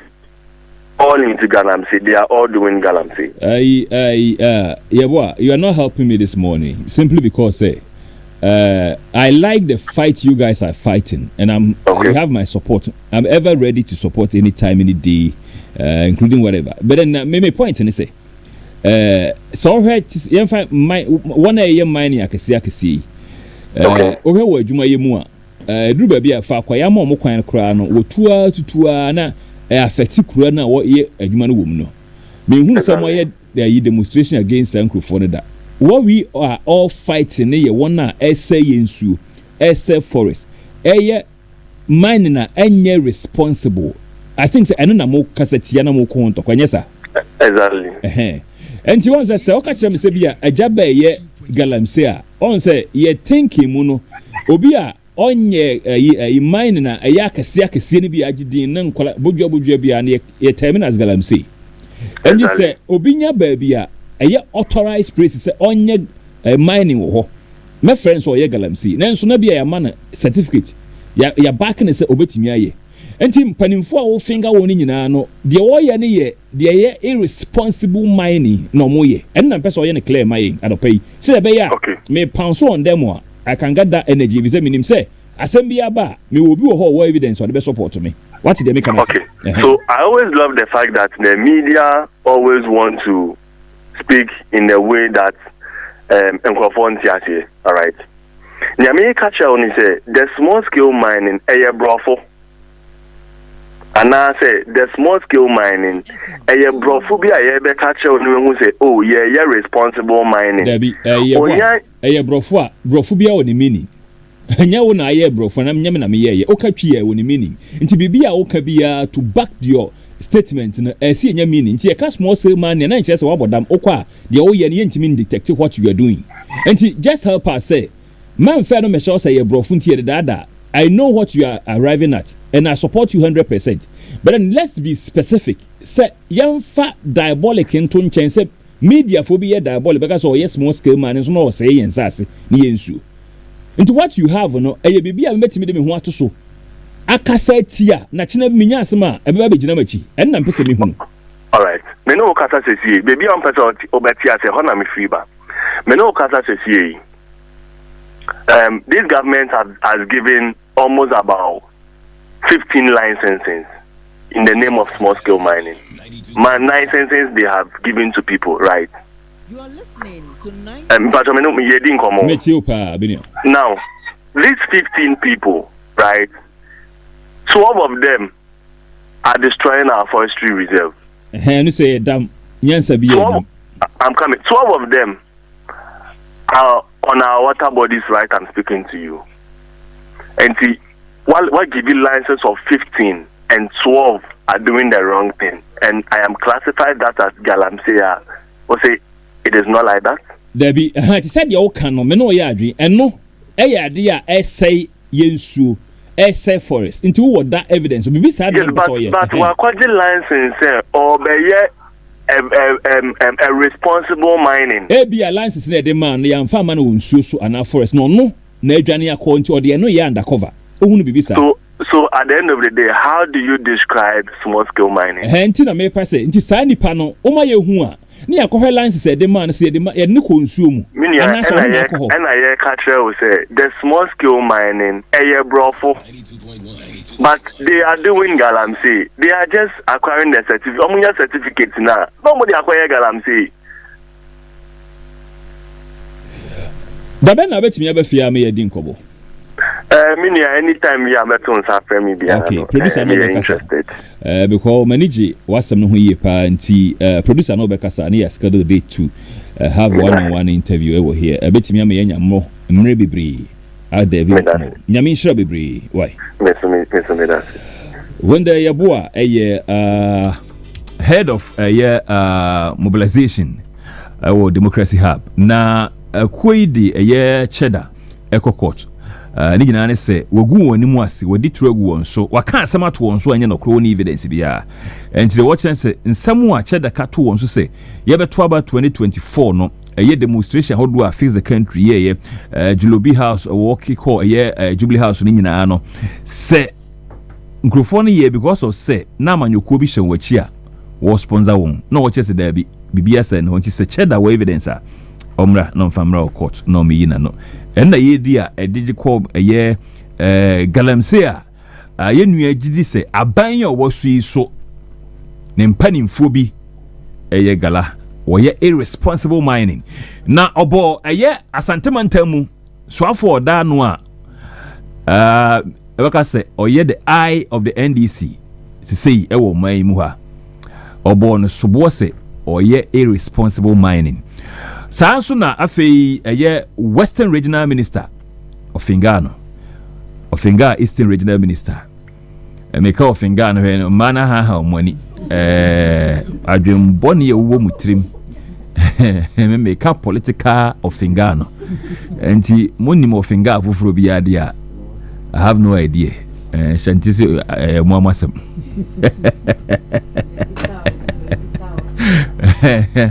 Could be one who's no more me. Send a nana ya crying and cry more. I said, when you feel me, I saw you again and agree. We are political figure. Found some woman. Me kaya say man be him at once only could say move me horse straight. Ya mum nyina mo dwen no na ye dwen. Aluta 92.1 yen to aso nkwa animu. Na ye ni abrante bebe fia. Na sansem no. Na producer anso obeye me favor na yahwe. Si betimi anya asantemantam mu. Pania oda asantemantam na no de kasamafo. Ne di nkomo afa allegation ye ho a ebeboa yen yipa ye nya ne na within the week betimi anya no. Na wabeboa yen. Nti yen to aso nkwa animu. Yede daily searchlights and yede etwaso COP30 Jospon Group outlines private sector blueprints for carbon markets. So Frimpong Boatin slams NPP leaders. We want to elect the preferred Baumia whether by fair or by foul means. Story on page 2. Also, Snate drags Gocrest MD George Agude to court with story on page number 4. GAF recruitment stampede tragedy. TUC extends condolences to bereaved family with a story on page 5. Paul Bafobone is Ghana's Chief Justice. Story on page number 6. And no any award for the searchlights. Now, quickly, no, mame issue disclaimer say, you when the Yabua allegation or yes, say, minister say to Galamsey, no, in fact, Aluta Nimore, name of Yan Eka. The say, on some evidence to support in some or cano. In Timo Ubi and Trabba, I say, Yena, Yeka, there be Nipan and the kind or memo soon through or evidence be brave. Enti munchana so quickly yanku yanim metwaso dia modia na me wo the insight na asam da bia da ho ayame da pa say sia no wo Ghana na wo pesa wo de nyoma kwa China free enya dia o kwakoto duty bia ede akwa China nti no Ghana ya ne China fo akwasa benkro no ema sa agreement no ya giatum nti wo ye eduane gale na wo pesa wo de kwa China kwaton a anya fi na wo kwakoto duty betumi aye na wo ye jollof na wo pesa wo de kwa abonten kwaton a na wa twere ho made in Ghana na yanso China fo ne hu se Ghana fo so ye woduane be ye friend se gobe na ya package be na mo siri ana Agyaba na ye gobe na ye de kwa China o mo to Ambeto. Ambeto. Mausa wonsa masa. Oh. Nti yenko yeni. Sa na etiane se Ghana no. Magia tum. Ye local ko say na ya package the fine. Agosia den e kura na yenko yeni. The new trust Enim Hano so post viral audio of Bugri Nabu urging delegates to vote for their northern brother sparks tribal concern in NPP. Stanbic Bank hands over ICT center to Lejokuku schools. Lejo. Where the owner become a den enisu yankran bia. Oh, bibisa, but as a shada yankran sa Lejokuku LED. Na Z. Yeah, you Lejokuku. Z O. Ubisa me founder. Rugby launches scholarship scheme to empower MPs. Mpacho no na award the trust mo. Okay, mobile home. Na me ne Dr. Raymond Cornell adin komo afa ya pomode ho nsemo. When was the last time I hear checkup? General checkup, body checkup. No cry the young kai. Unkai. When was the last time I hear checkup? Eja me se me koya ba wa me so mbe find bibi nti me pese me kokra be ha madwin. E be wie cry be kasa me to edro ni ade me nam wo ya. Me nim se bibi ye me me di bibi egum me ye free me. Tidakro e be sore na wawu na wawu ko. What was the last time I hear checkup? Me pese me keti nti me makọ me lab technician ho. Na me ma exact date. Because oye we no me ya general checkup, me ya hepatitis. When was that last time? I think around August. Nyamisha why adie. Enti obi a uti mbia no. You have to take it upon yourself to say at least every 3 months. Untimi kura 6 months. Untimi 3 months or 6 months. Untimi 6 months a kwata afibia. Now the free 35 for kwa. Say every 6 months be general body screening. Nti Aluta arrangement say ye be a year checkup. Ewo ye premises ye for free. General body checkup from os 3 besiasi o 3 winyina. Ye besi ehunu se bibie ni ho. Won say ade a ye mani hia ye nkura ye health. Ye wrong. So be a hunu status. Sa afina ya de ne shase a prevention ya easy. A cha prevention ya din. Enti so be a uhunu. Na ne ye ka hypertension ho asem anopay. Enti obi anye di na untie. Ye wi a we be sa questions. What be twa no meche wade. Cash. Memo cash. Enti ye the doctor be din kobo. Me be see ya.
The 92.1 yen twaso nko ho Anopoa show pomode ho nsem na Dr. Raymond Cornell will fear say very young and energetic and handsome young man will fear say on them say ade de on to nkonta pai. Doc, good morning. Good morning. Now what you saying? Oh, munye. Fantinia.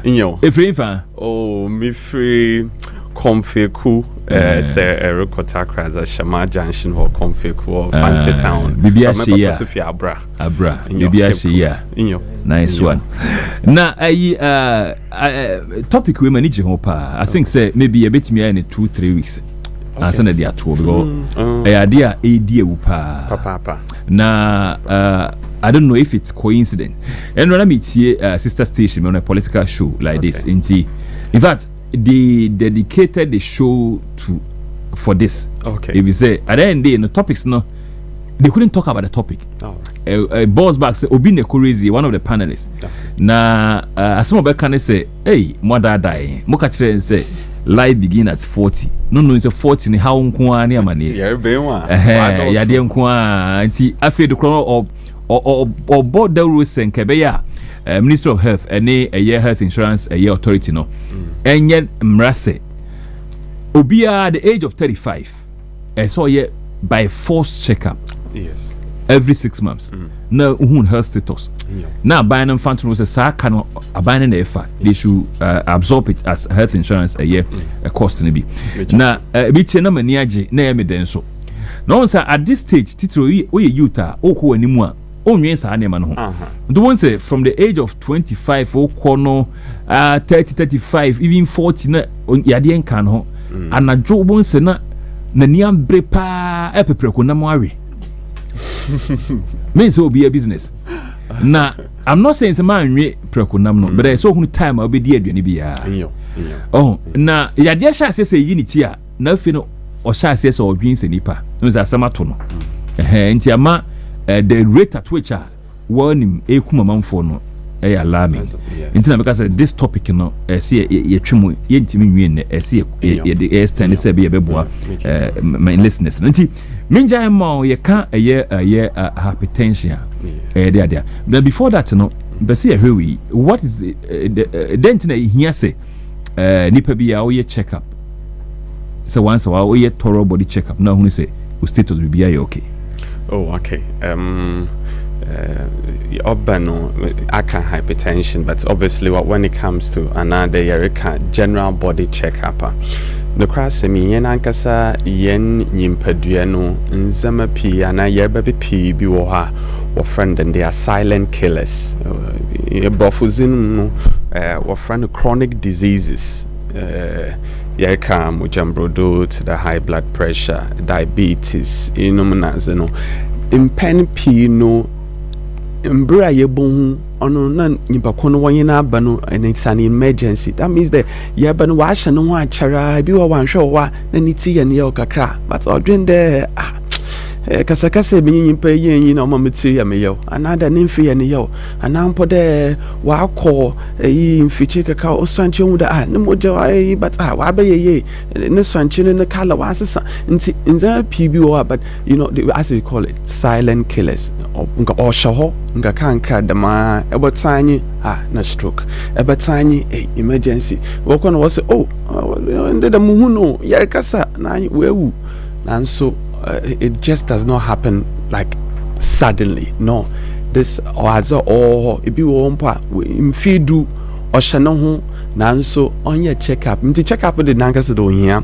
and yinankasa super yashin nankasa yana brabo ezibenzi yade tutu nkana wasasa nti yerebano wa doso impen pino kanu mpo nbofoma nanse yarampo ebahwe na bobi atsena ne tabet nsa bofa ba no fi eto ne tabet wompo impo nkomba ampe inyo wombobo nti amo obia no abode ye kaseye wa doso which is also another major one. Nti yerba no krasi me ohihye nkofu pi won but yen simple wa ba ye behavior na zo ohihye yen hu de ye boko asipiti onberpe abra yen hu de ha imri ona no hu mfan ana ho was we faint na ze no akọ na yen hu de yinya ahihye no hu nti ohen pa urban medical check up on yaza or de edit from ohen pa very well. Nti se na me kan so tie de doc kan ya de silent killers no edoso ne bekum boko ti wan ko check up a unhunu obefi say fit but when beba ho so no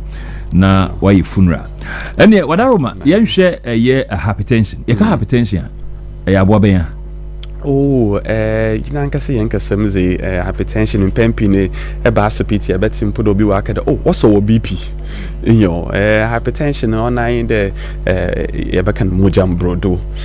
But in the crash, me on no tread then, or tread mesa and now pressure Wankasa Wakumano, Aya Ozobo, the Banos Hospital doctor, be or buffer a stethoscope or that to Wokodonority, Akumano, in your obony. Dumda them na pressure order bono no chada wa akosor na ebenazinti na ohia ye ne pa no so akosor na ankasa no nsonsando onya ma ye nyimpadua no ono nyin na nsusunia owo se wo pressure wo sphig ana yen ibin mo currently wo frane digital device wo dey check pressure ibia impempu no ebon values too akronyi 120/80 na we were ha nenchan ebon be 90 ana 60 ana se nsusunye ne den pressure no oni mesa wa koma no pressure odokowo arteries titu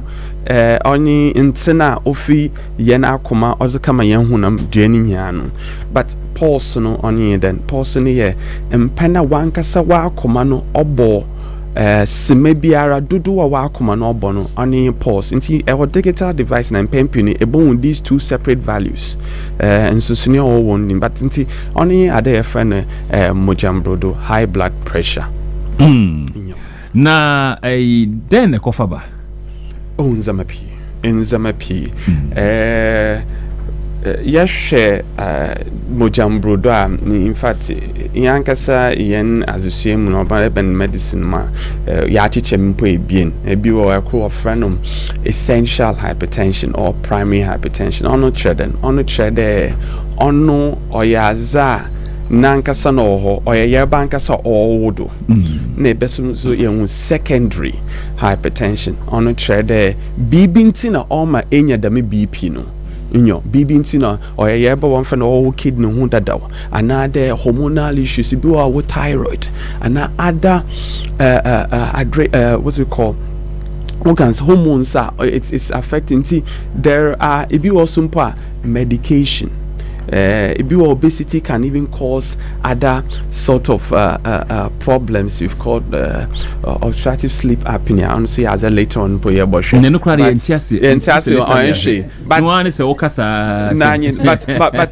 more how we call it about 80 to 90% on primary hypertension. Okay. Enjoy now. Even in zaman order the me eba. Core nye ebin wo ho yentum nsesa brofo mo baka non modifiable factors now yentum nsesa on wo age ere nyinu no wonsana no na oriye mro kakra enjoy ogo kakra more today ebien family history wo ho better the oh me na BP my uncle or BP man kasama ma awofo or BP inyo nti family issue no but na yeba modifiable ana ma yebo tumi ya asesana oni henze kor obofra no sedentary lifestyle anumpo na maka do na nsen kofi pi obi wo hompo onya azeze wi ya not nam otno da ma orchen epshem kofi pi wo mpepwe won nanto nti ya na brabo no abe de yetna bibi echi na da ba na kase ya abum ti ono bum ono yebotumi ya asesa enchinizi wa doso say yakodo amutumpo as we hope to do more episodes your friend the matchchem anu besidan wa kom wa ma OBP wa kosir in your stress. In fact, your stress or your good. Sometimes if you are airborne wasn't our friend and everybody a beautiful friend, some amount of stress is good. Okay. But yes, an unnecessary level of stress will be a man so chain and as a year and there in you know that alone as well.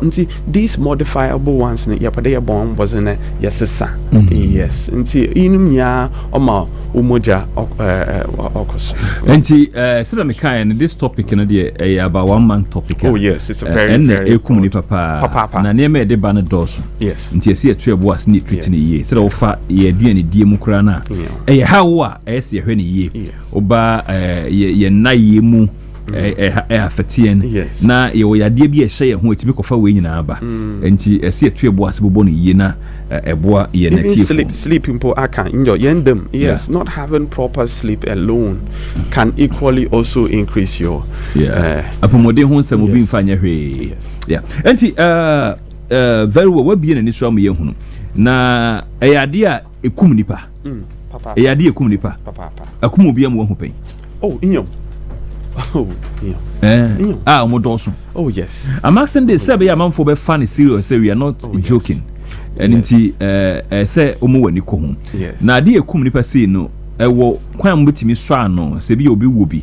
And I say e bitimi a preventable say obi anya bia e yes to an extent no cross I mean the nyimpa na nkase nyimpa duanu momzi you see pressure na yer kaninya no onye then me yaka there me say wa kuma no bobo but oba fa wuntinu mu no ono na ye measure pressure no cross am the inyunu na as entinu no orogo kakra nti no cross me on yaza ebeka there is totally I mean preventable but we can reduce it to the very minimal stage in TB 1 the 78 to 1 there pressure one that in fact to us but 40 51 and Nancy or dosupa 30 years then we are seeing it yes nti hoyaza hoyen to a very massive degree when it comes to high blood pressure. Okay, hypertension no when say mo wadro na ya manfo bebre mpe omo so konoma dro na titiro mema na yeso be ma bewu na akosia na ada onche na bibi nya adwuma na so so da ho saa mye so wani beje ho so benom mamba akomeka che o be system so be wadro di anya hwe o se da bia hwe I'm saying opening baby what read here o se da bia me nuru ba bia na se ade a sa feeling ni hia manfo pa no kresa dro no ekum yembe ma no menka de okum bema no binum wa idrunu wa they have what we call side effects in fact edru biara be fa biara no side effect enyo onu ntina mpen pi no ye bombos in the edru biara no there's a certain dosage or therefore and say obisumpo refer there are different medications that we actually give for BPs nti say often yenya hu that this particular side effect on board yes sir eno sa no hia doctor na dwemu da ho wa botre wo absolutely we say doctors ni bi wo ho pentem akọ until need time or tia ahwese we amwa omutimi prescribe wrong medication kra and you say that what can I say wo no de wo adage woni pa ho there yes abeto bo ase tie no ahwede so ye absolutely okay and say wo tie mi a Dr. Raymond Connell or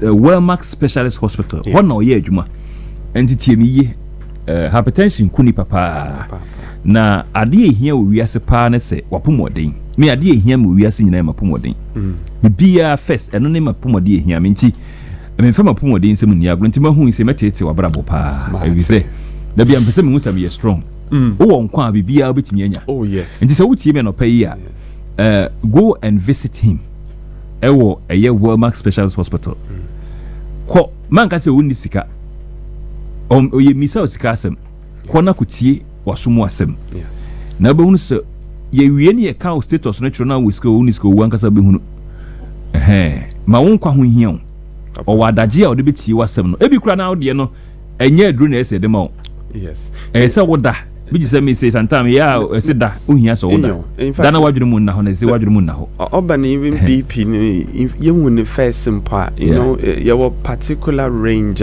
ye bo ho ye hu that something we call elevated not to the pre-hypertension ondru wo ye ho no ye hu na ntantam na as a friend lifestyle modification America there oba na nchina ye fa ye dutu ye na ezibanum de njo ne yam of the omo okofom oba no having a proper sleep schedule there one can sembra eda having a well rested night dum phone no fatu onada oboa papa stress unnecessary stress engaging in moderate exercise and then research is pure actually that ebutuma bon bazenum pona da pen biara efandenu na ninyara sema I mean talking about 30 minutes yes etuma ebon bazena efand exercises breast walking and in fact that was a particular word that was used amongst all of it no say to 15 minutes brisk proper walking amongst those 5 days, 15 minutes brisk proper, it reduces who had problems to a massive degree.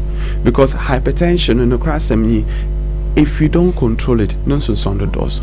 Pina waba stroke ninya titu BP. Yes, I don't know the kind of pa. And I simple and shania or tim at the what's when your heart attack? Pen pin or BP in your brought from your BB or friend and norism. Mark and Yankasa Yan intimate. I am road damna or tum oil door pet that why the balloona wa from Mojano Okugum in your on one show or John no one shall no pay. And medical check in fact is too very, very important. That could be what happens one I said the needs to kakra. And a part of it. Oh, menkade muhudo be nenyu di china potsi or not, but it could be one reason. It could be one of the symptoms. Muhudo be de nenyu china. It's one of the symptoms I'm not sure that okay, impakono wa friend then or e wanu do ana because in pen pino pinas American one by checkup. See, answer no bebu ya no way be often hypertensive agency nature that natural will be in 120 to 180 over 120 don't was super but on shadar and shasida or cause other of an end organ damage. That means that on how wakuma on how wo sabwana of any kidney will leave ifany embrebo and now would your brain. But if you are emergency no nitsi and yo nifi na yi onwaze visual disturbances ininya and be one show ye bon one not sure yama BP no be form to a certain degree and one show be sanasam. And see we encounter that a lot, so that business could be, it's not certainly, but could be one of the things that we look out. Enti abusuya medo see nyame boachena doc besia be fiasi ni atoan komodos maka say we a very broad topic. Yes, say David deep into it na boa wo wutie mi ntina mani abre no enti mo wani mre ne be boa wo yi pa Wellmark Specialist Hospital ewo Agboba Antis Junction. Yes, ko na koye check up ne bo nye din dwen wo nkwa hu status e be boa wo na jai say ya na wakofa aduro na wanom ya na wafa painkiller na wanom na wafa painkiller na wanom da Rebecca painkiller the bad side of it ho asema kire wo fiasi doc Rebecca be bo yi pa me pe wapomodin hu nsem yade ehia me yie nto wan hwe yie na wan hwe wapomodin yie obi wo ho a uhu na baka se wo be say 70 years nso na afi na obe 25 wa nyini by force ajase ni nyina ye onhwe ni nipadua ni yie na mpesa me boa na hwe nipadua yie enti ye manu si ya doc ko adwumam dinachi na okwa ase doc maba me tese o kasa radio so ntimi amenie maba sam yade obi hwe number bi afrem o betimi afrem number bi on the modernization when it comes to Wellmark Specialist Hospital later on okay nra me number bi me say if okay for Wellmark 020-893-4853 that was what Dr. Mahmoud yeah I believe that it's okay yes. Okay nti and yes, our channel about per number be a general one. We can call anytime, any day. And for the meantime, wait me a free. So Castle Kohona Ebia or location somebody DMwa number near 020-893-4853 020-893-4853 Wellmark Specialist Hospital Ewo Agbowa Antis Junction Ko na kosa ho yade machine bia wo wiase de hwehwe yade mu no obenya wo ho nso ne bo nyedin omo Dallas unit wo a eno so the whole Ghana ho na ne bo efo pa ye je awo nso wo ho ye Ghana colleges wo ho hwehwe ma yade bi wo ho be yin nyina aba ye doctor ho a hwehwe mema nso a wapomodin aye mre mema prostrate ye yade ba ko pa da ko Rebecca no so ho asem enti foni kire ho ye de abruchira bagana Dr. Bawumia so de abruchira bagana ye dikan de abadada enti kona kosa ho yade Wellmark Specialist Hospital ewa Agboba Antis Junction yade bia menyi yade bia ha bia number ni 020-893-4853 020-893-4853 Wellmark Specialist Hospital. Doc, I'm watching a bishia. Okay. Oh, incredible what they ma at you for. Oh, one show on our poems. I mean, in the year I said, but my bomb wasn't in a epon wage for phone to phone. But my nanto 30 minutes brisk, just so that I mean, Mojano Bezia for Senema, it will be the biggest news for us as physicians because the more healthy we have our clients, the more merrier we are. So, Oboyinyara. Yada say, Yami Bochna, Ibishia. All right. Yami Show. Menasumedasipi.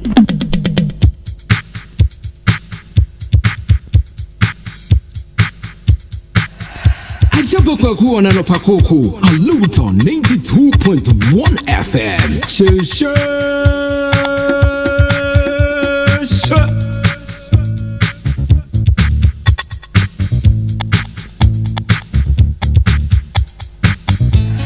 Agyaba Kwaku on Anopoa Koko, Aluta 92.1 FM. Aluta FM 92.1. You are listening to 92.1 FM. Agyaba Kwaku on Anopoa Koko, Aluta 92.1 FM. Okay, yeah, what Zamba 12 more minutes to 9. 9 o'clock a year political discussion. The meantime, there were a lot to pass through too. And then Yemobosun Tentempa. There was some few seconds a year entertainment update was see. Yem pass it through na fe yenin komo emfa a year in Semba Kumino so meba call us in the Swinchibia. The meantime no yemfa has see a year entertainment quick.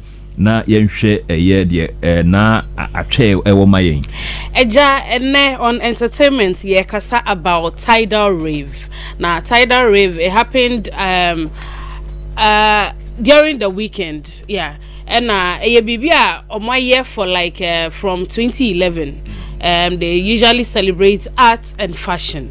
Basically it depends on theme and then mofa no address it. Asama ye kan ko Facebook obehunu eye nkomo aye di no whole videos ne pictures e bi wo hu dada e bi so ha wo hunu kra ko ho ani so ade for the sake of evidence no omo ehya up until now no on their website on their website up until now no e bi ni theme on the baba this particular year theme on the buy the wild card the wild card so that enhances the kind of dressing I will say you're wild omo ye den no theme no ma atmosphere no say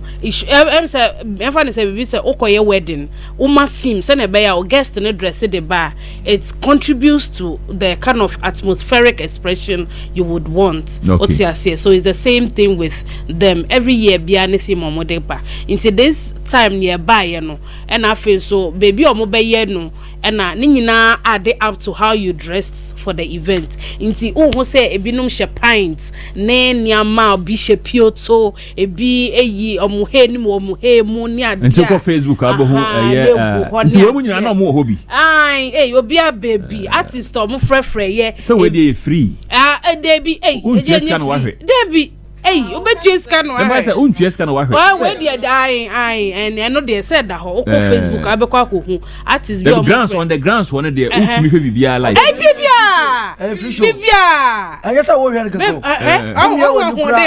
ahode no de be mu no ahode be mu no wo mie wani na wo hwa pa na wo kondo kra oh man kana sempacho Aja artist ebe mu this year no omo frɛ artist bebre ebi shatter the wale anti shatter wale by Jackie by Black Sheriff Kweku the Traveler no so by Dako Vibes Air Kweku Smoke Kiddy Omale is that for Ghana hanyina buy they be eja man for role models no celebrities anti bebre na pass through na eja o hwadia obehwadie obehwadie because dress here de ba ho no na pioto no dress eja pioto no dress pa man for mo sa phone so man for mo sa omo fa free fiance omo be dress I say the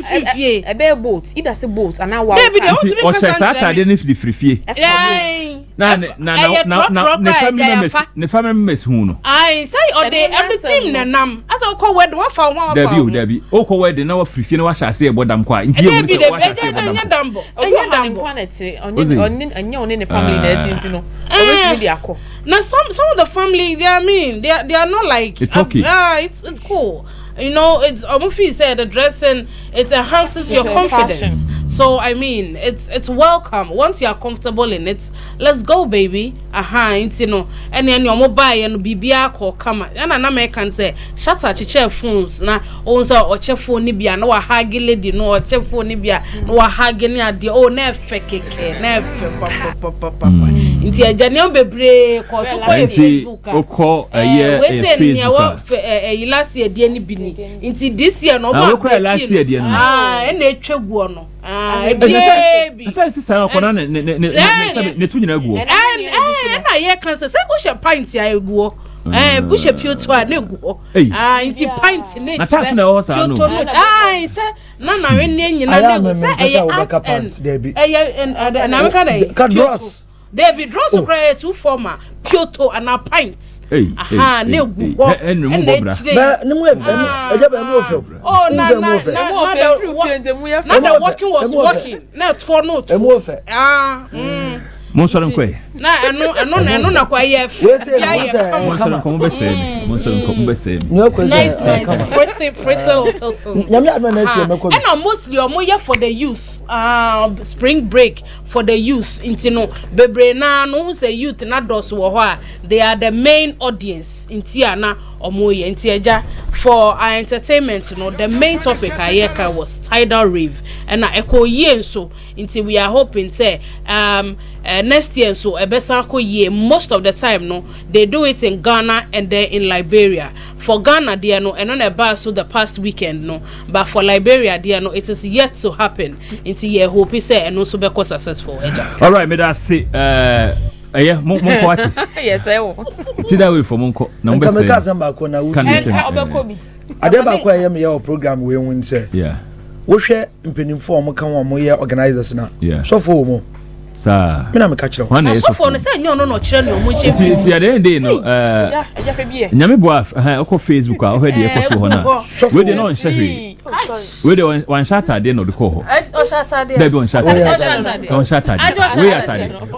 O he dey show obi na she ni. Obi abi ni baby ya. We dey one shata. O shata dey o chama ni che bi mba. Me dey ya pai ha. Ono dey na ya pai ha. Enti Friday you be discuss this story. Yeah. Say because I've heard a lot of Mpaniphobia they call and say Ghana Mpaniphobia Nancy from way home. But then sometimes this kind of dressing is for beach. Go in fact suit unko beach.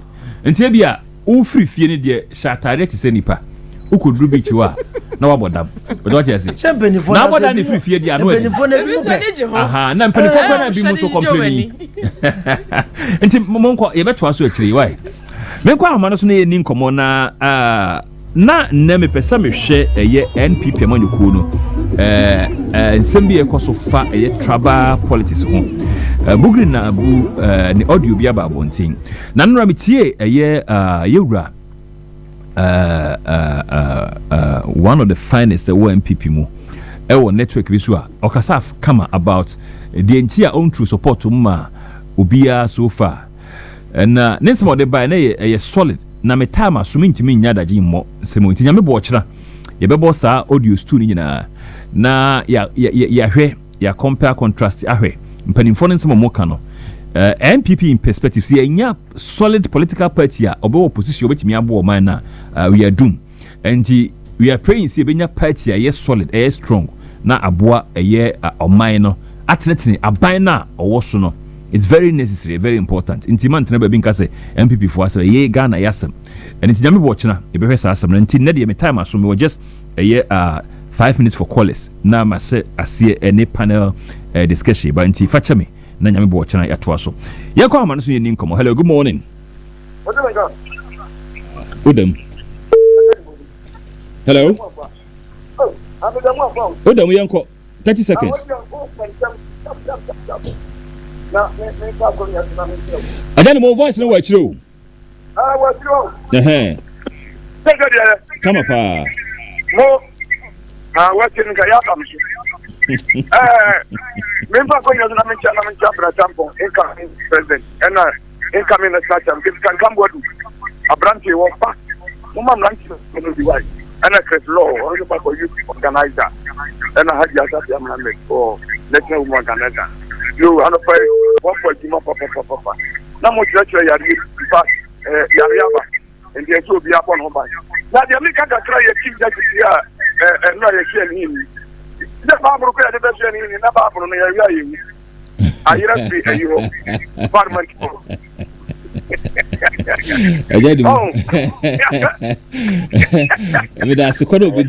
Hello, good morning. Hello, good morning.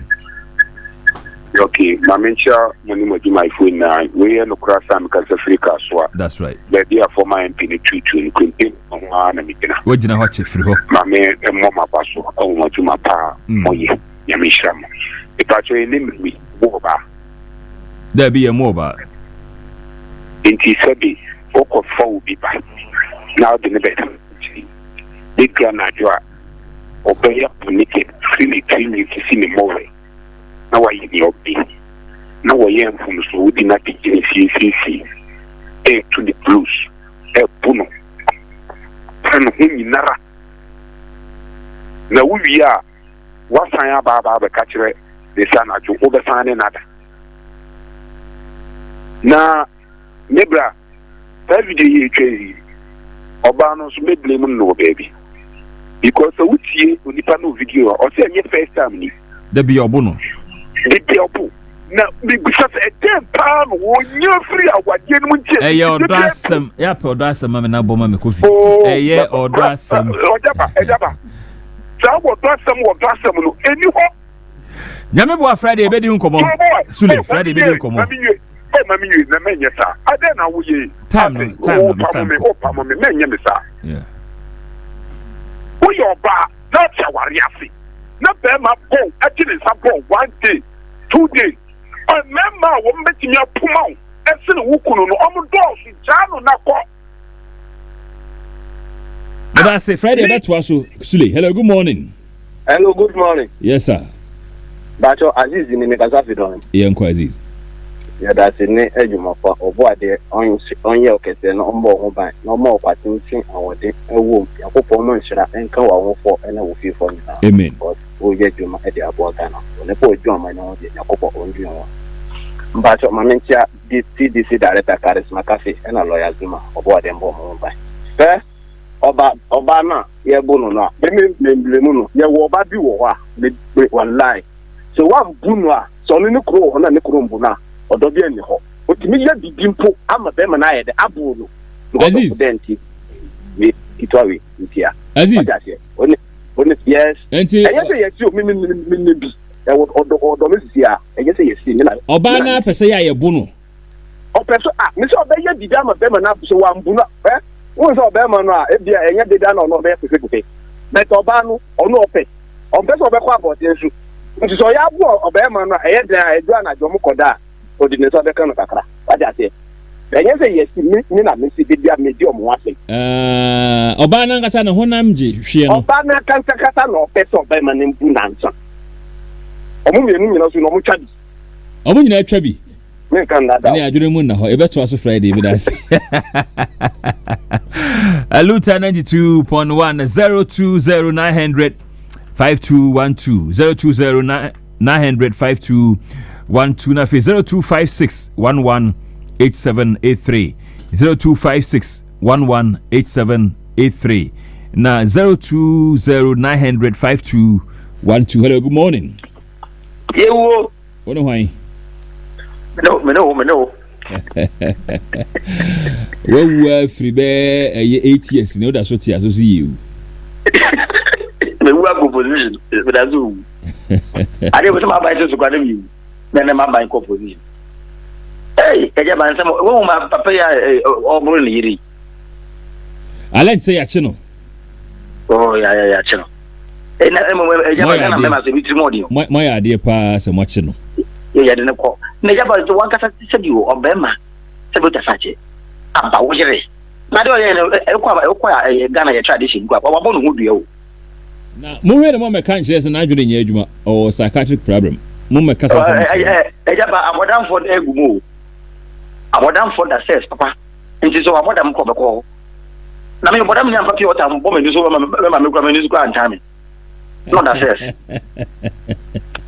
nti ya bodam nya be tuwe so says wo ko wa mo buza na za obi a bodam nti obedem so oba won ne ti ahna adage me kwa me kan won ne oba on nkumafo ni ba je nyama bi wo o man mu se ya hwe ne ya ye de say traditional ekuma ekuma to o be ma no ni nua mu nya to na mu nua be ma bu ba sei etekitam say obi ko hide baby picture Anopoa so boy yes so most no ya bo so unti se nyama me no kwa ngade wi e be kata so mo so wa bra public kwa obi anti oba wo sabi fan se ene ne da bon ne ka disi aba Agyaba they are we are say good no the on mind we they are they good no so na ye di bibia ye politics we say o kan NDC and bibia be show asa so my to clear na my enjoy say Kota Master General. Hello, good morning.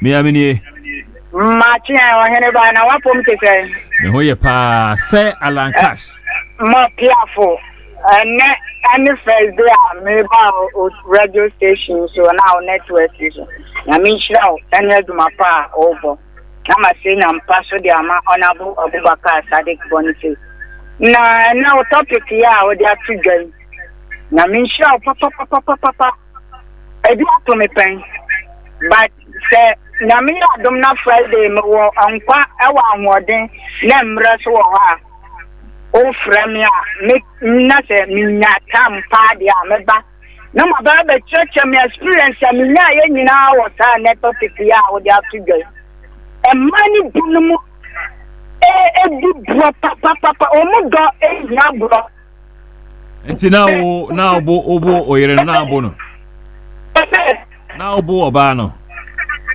na mo na kwese but na me na mpe manya o ma me nkwa esinani anti okay so ne be da je so obo nansa so na tia enti me na mo oni obani na oni obani na mo bodam na obunu ya odi ahoden be na ne be da no be dia odi free buy ya obeka me nsa no e ho ne ye de tete no enti no na ama me ya ho hwe enye we de nyame boa Friday brafia si na be kasa ase no kire nyame boa Friday nyame nka amoni ya nhwe se nyame boa na ahode ne nkwa wo ho de ana me namra sa asem no mateda wanko ponshira mani church pala nkojo tramante United Party UP plus Ghana first me se nyampa de mo nyina me de afrefo no be si amemre no ko yi pa na sa asem no nyame boa Friday be discuss story we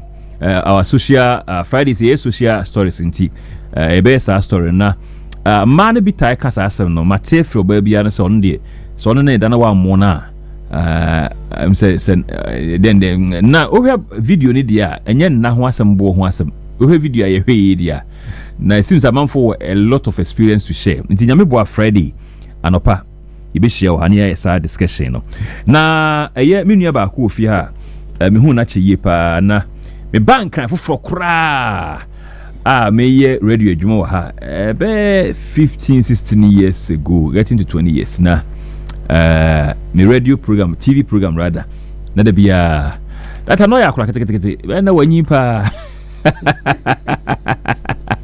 na first time I walk into the studio ba na akura be na makofa na ba hayi na da na jemensem who body na iso na nso adwene ne mu abie. And since then we've been friends together na baby nyame dia bedroni enti Anopoa justice we fi ha obechi Anopoa na ene na dijuma na before I call justice wo no ma memfa we nkyerɛw say street mall ewo eye Aluta brunsan yase ha ya na ose ofre eye vendors Streetmore presents Street Fair 2025, calling for vendors. And attention to all business owners, artisans, and food vendors.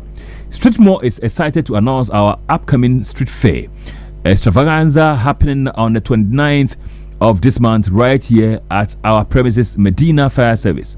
This is your chance to showcase your products, connect with the community, and be part of one of the most exciting local events of the season. Whether you sell crafts, fashion, food, or unique creation, we want you to join us.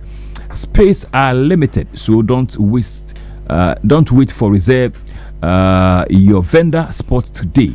For more information or to register, call 059 598 2914, 059 598 2914, or 0550 700 545.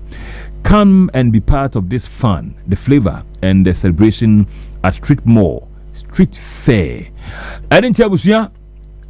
Coming 29th of this month, yina yi shiemu ewa Aluta bro nsan ase ho na Streetmore na ye Street Fair kese a enu kwan so yi hu film mo pam ntade fashion designers wona eye enwenwen niema wona ye to yensa wona eton niema bibia no me bia ohia se nipa hunu ne yeto no kai na frɛ number we na beje eye o place aba beton niema wo ha se yize ebeye dwa kese pa yebebo ho dawro kese pa ewa fidie so niema ne yeto nyina nso na ye twakere wiase nyina it will be live on all our social media platforms entikai so do ho bebum na Streetmore Street Fair also fa ho hyemu bi ope bibia na say ope asemisa bia ho afre 059 5982914 na one mpanimfo eni enkomo na justice ofia justice ansa na meba ho na no pa branche bi aka asem bi a ano edin ato asantemantamu so afọ owo ho so nti se me call ni nchen ne ne kasa enti mamenko na mene ne kasa mafo unua Hussein Ibrahim eni nkomo na memra ne ento aso ha sei menua Hussein, good morning. Good morning. Now what you saying? Mother, but you know, the full sunny day. Now, Pantum, me who you pa, number of Mossoy. Yanko point me who you mean. Any just say, no pain, so your tones are flow. Well, my Hokwansi, no one cassa. Yes. Yeah. Now, who ye dear, na, boss, and so what you saying? A sentiment terms of for. Dr. Frank Mwakone, who you pa, Namado, not to know who you pa. That's right. A sentiment so. Okay. Anopai me juma diemu Anopoa Koko political morning show on Aluta 92.1 FM Accra, Medina inewo. Na no mu na mene Democracy Hub one mobilizer Wendell Yeboah edin komo. Efa one cheda wo case wo court. Efa defamation suit ho. Na nkomo twetwe ni mu no galamse sam mu na branch ne ka say galamse di ama na ye ko na ye din no aban otwa mu na ne mpanimfo atitirofo edi mu akotene yi pa okoye no de waba yi so mpanimfo bi no mu di hu akotire yi pa anti mbisa say allegation a obi ye bi to no so a odi nipa ne court no bia no nso yi o se da bi Agyaba nya allegation na me so wo facts and as evidence o se ampa me wo na me so wo de afato ansa na mpanimfo a obo mu din obetimi aye specific actually say way anyway why no boss antemantam musuafo din na me say da bi ye wurade asem we mfata no nti asem a wakana no edin ede kokoto a so de obi kokoto betimi ayi na o say ma ye ready na mpanimfo no kura doso obo Western Regional Minister obo Eastern Regional Minister nti na me say ne se me hwe mpanimfo na me ne omokasa nti anapa me ba maso ya no kura say Hussein demonstration hodo a ye kasa hodo ayi na ka bi detail abaya ofiri so ko ese niema oye na emo o man no mu ba ya de mo ye no Hussein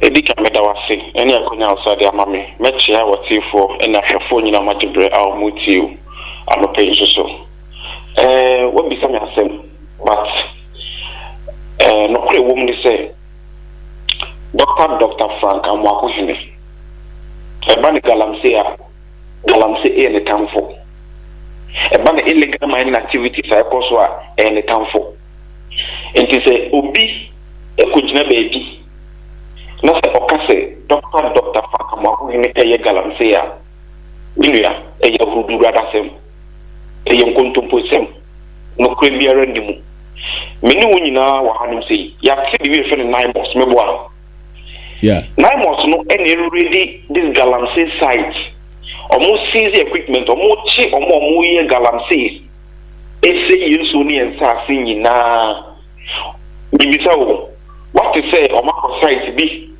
abi akokata had Dr. Fakamaku in the site nti enko ho ana say wo mo so mako to Dr. Fakamaku in the site bi ama wonjina ho a kire say sa site we dey Dr. Fakamaku in the e botrimuka e ya huru radasem meka che Ghana ni bia wuti anopai se se bi previous ay otan hunu wo hwe abranti modern ba obo a obinya na nke bia ye wono a but o pese we se wunua e wo se wo ka no kwesem ene fa no ho yen fa yitrim in fact yen tena se em plan ne mo yitrim se enfom hu bi hu fi minim se wa kai so evidence yes Dr. Fakamaku en be carrying on with evidence no one do quarter now they are better say Dr. Fakamaku in the site ni A B C D Dr. Fakamaku in the site timia they make my catch on pay say yes the Ashanti regional minister on galamsey ya dia na ni enjefu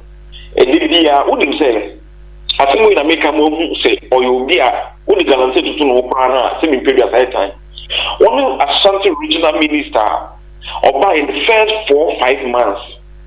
What who say Ashanti region, bibi a galamsey ekoso honum.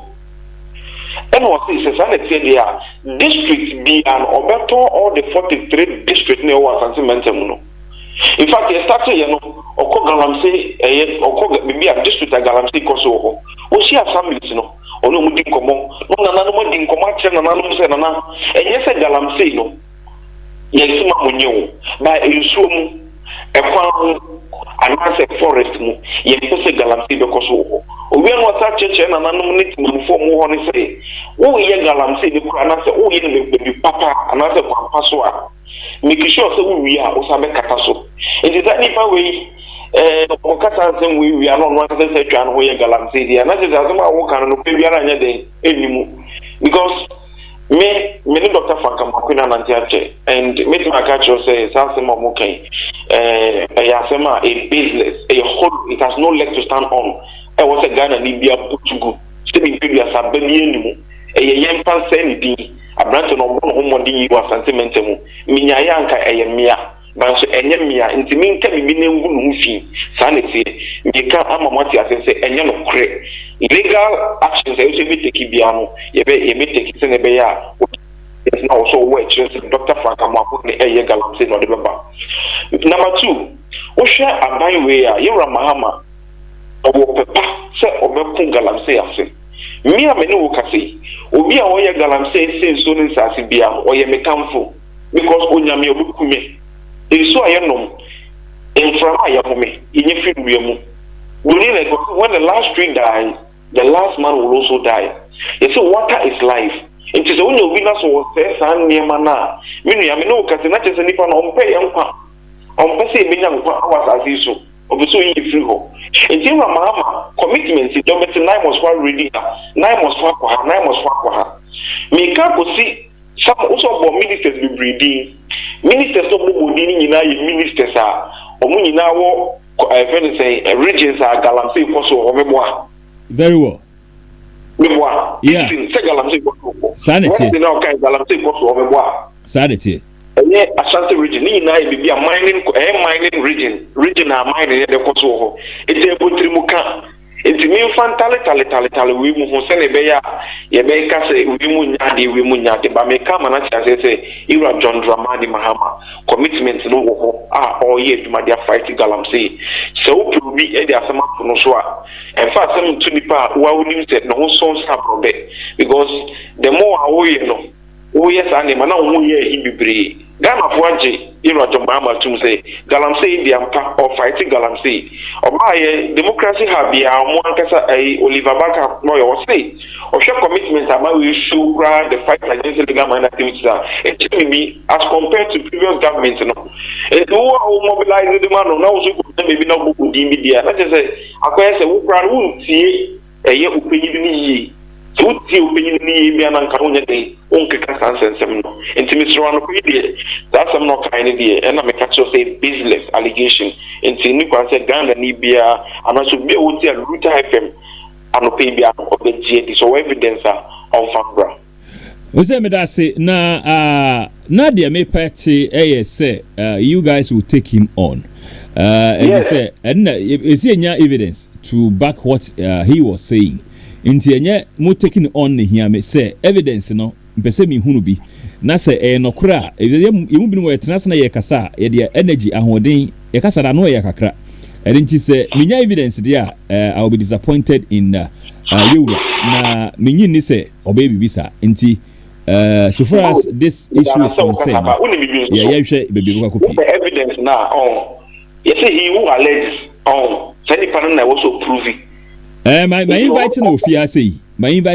say omra na evidence bi ono on famra na matie for ebebo ya maka kire no ma if you want inviting with you you say be inviting no e court na what the evidence na akomasa na nko ase ehunahuna bi mo ka man for kasa bo aso bi ehunahuna da bi on say edin say eya the Ashanti regional minister or Agyaba Kwaku or fighting illegal mining Galamsey is ono enya dey also now got na got to ye Galamsey there e also ono so no eja opapa the big fish at the morning now there dey odi bata no it's the best place to go. He say man confirm better man confirm be yoshi brakot udu court and what say Dr. Frank Mwako hene because side time we go say papers and consent we na yo there because boys we na so una we adwuma na omo ye adwuma de amawo so wetimi amfa san ne mana amba de so say na nti so afeni di no so defamatory so mo anka so mo so de no so defamatory right na ye so wutimi say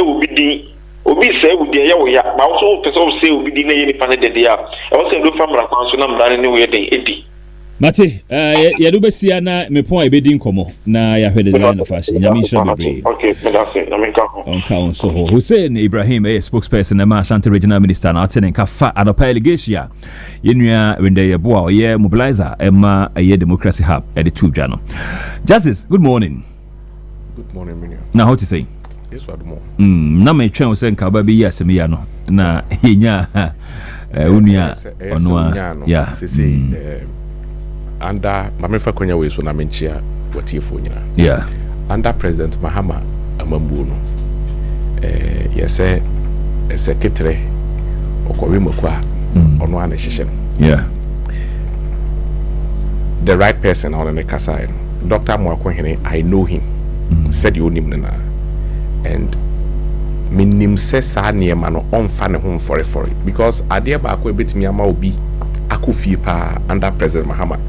Yense sound free hand ko hawo Galamsey be pamo papa no wasia pane hwe waka ho papa enti se ohu komu a no I careful enti the right person and I want to kasa okay me kasa the American ye conjecturing assumptions okay say misusu say me say because mintimi ni adanse kunu enya me ne tikumase me tenkran no tikumase okay enti say me the right person to talk about it is the one you call, and this is what we are expecting from journalists, particularly at this stage. Aye resetting Ghana economy no, and the Ghana I don't know political architecture. This is the type of journalism we are expecting from anybody. They are expected say from you, Nelson. They are expected responsible opposition. From Omwa. Omo Ghana for buafu omo apamo omo pere se omo beba aban mu no omo nkambum no omo responsible opposition and put the government on its toes. We did dana kutiabo. Oh, is far away from that. Okay. Yeah, okay.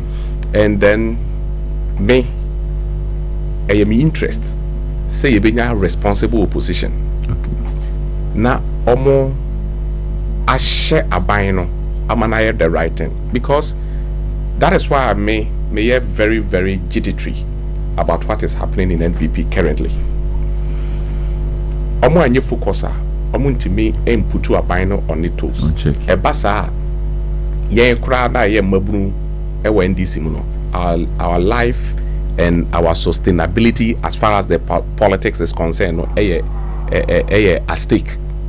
Reason being that say abine fell say my nya me niema yi a metimi akọ opposition a emane toto ne niema yi de aka kire Ghana force ye beye but we be hu no say baby MPP adri ene omo party baby ewoyi de ebeye bia ebetimi awin election a emo omo nye de ye ka say ye beye ama Ghana for no wan hwe ye kura ye ho no omo mfa ye nye hwe because onim say de emeye bia no me win power but say omo timi eye responsible opposition a ebema na bina who said now there is alternative into some person because what na ban mu dia and e say me hia obi a me na bu eno na bema Ghana yi. That is the concern I Meda Sibebre Justice Yeboa na tin in Kana Patrick Awuku mini na what you saying rather than kwache hu na mu wache pa ishi ache nya Justice squad ye share better yi ni ache pa atapa man referee tina hwe ni sa Justice by power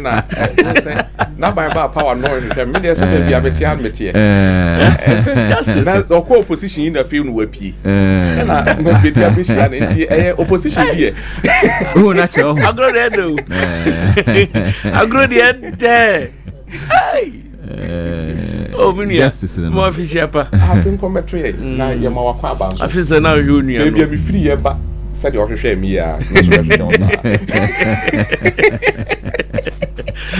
oh Agyaba the question is there are some people way back 2009 and they don't start party communication okay Babalaji George Nash George Nash what do I say and ebinu wa and they say George Nash onia apomde papa Babalaji kwa de biten catch George Nash de metare ne kasa what do I say chat me and yeah juma na no pare no yeah juma na for years until share ehu say na any concept but that even though we don't side with each other and na ya da me pese ye chidifo my deep politicians should learn this me kai emre bi atwamu na mene George Nash every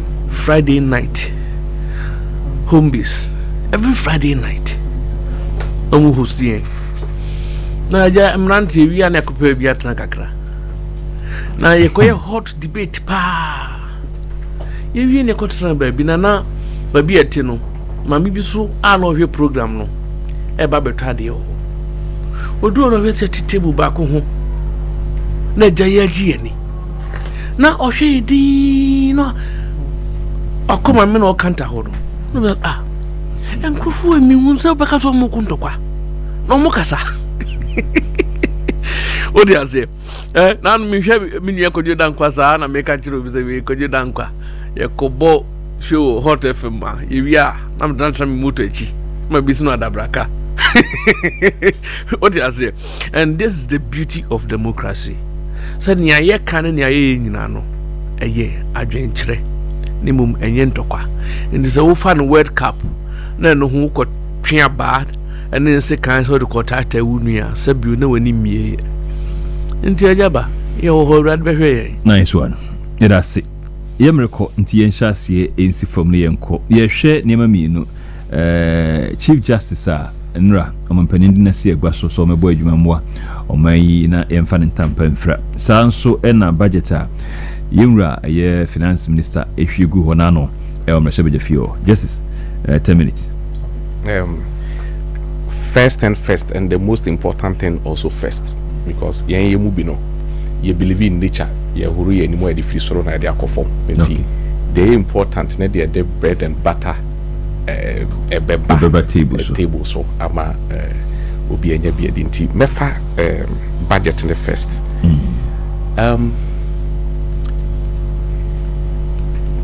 bring into ntimi nka budget ne mu asem nyina yeah nemom de me pese me ma atiefo twe omo adwen egina so ne se one obi anye ntum se aban papa aba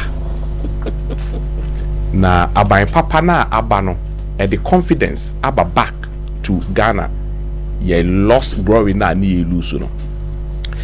In the past many say obekaya say finance minister ebe ready budgeter o man ni nyina ho na focus ewo reason ne say anamo a ubetu wasetena mu se be ye se nye yie no ejina akohoma sika aban no ebetwa na ya na nya akohoma sika ne nko a ye frɛ no budget and economic policy na aban no me pese me ye wi enti se we business and anasi investor businessman anasi investor o hwɛ aban no focus no baby ewo then you also sit down na wa hwɛ say edien na me nso metimi a benefit from eho na o do focus alcohol. That was the meaning of budget. But obesha every twa mu no sa importance of budget ni free ho to the extent say ye read the budget kra ofu bia ho bi because aye dada na yate abre enti Ghana baby a omampani John Dramani Mahama ebefa free ye no me de bia me ka say akwete say oba ne ho ofe pa baiwa ne ho ofe na oduru ne mpani fie so na opeso oware na okonya problem bi ubisa mbaye a ombeka kyerɛw emema mienu ne begina omonim na emema mienu no esese otwusu baako eno kofa bema baako kotena na nkyɛn ɛwɔ aware anim na bema no yɛse okɔ aware bɔne a otwetwɛre na saa bema no etwetwɛre ɔbaa no to the extent sɛ ɔbaa no yɛ basa ɛka mene ɔbaa no afei ni papa dwetire a wɔbɔɔ no no edwane kura agu efisɛ eka amene ni nti ontimi ntena store na no kura na waton ade na wakohunu ni kunu na bema na anka obe ware ne na odi twusu bema foforo. In this case emema mienu ne NDC na MPP oba na ye Ghana economy ni baby ekoduru ye no ahokyere na ani wom no Ghana economy ni duru baby a oman no even Eurobond ne kura no ye yi afiri market ne so world rating a renti Ghana say ye junk economy kyerɛ sɛ wo kɔbɔ Ghana pɛsi ana wo na wo pɛ sɛ wabɔ otiri mpo so discover che Ghana de akɔ baby a Ghana duru ye no it got to a point where who say mo ani wom ne say afei ne Ghana fo ankasa alusu confidence e wo Ghana mu na de ye friend brain drain asset in ebra nurse for any teacher for e dwane free o my name ti obeka ya afei 2023 alone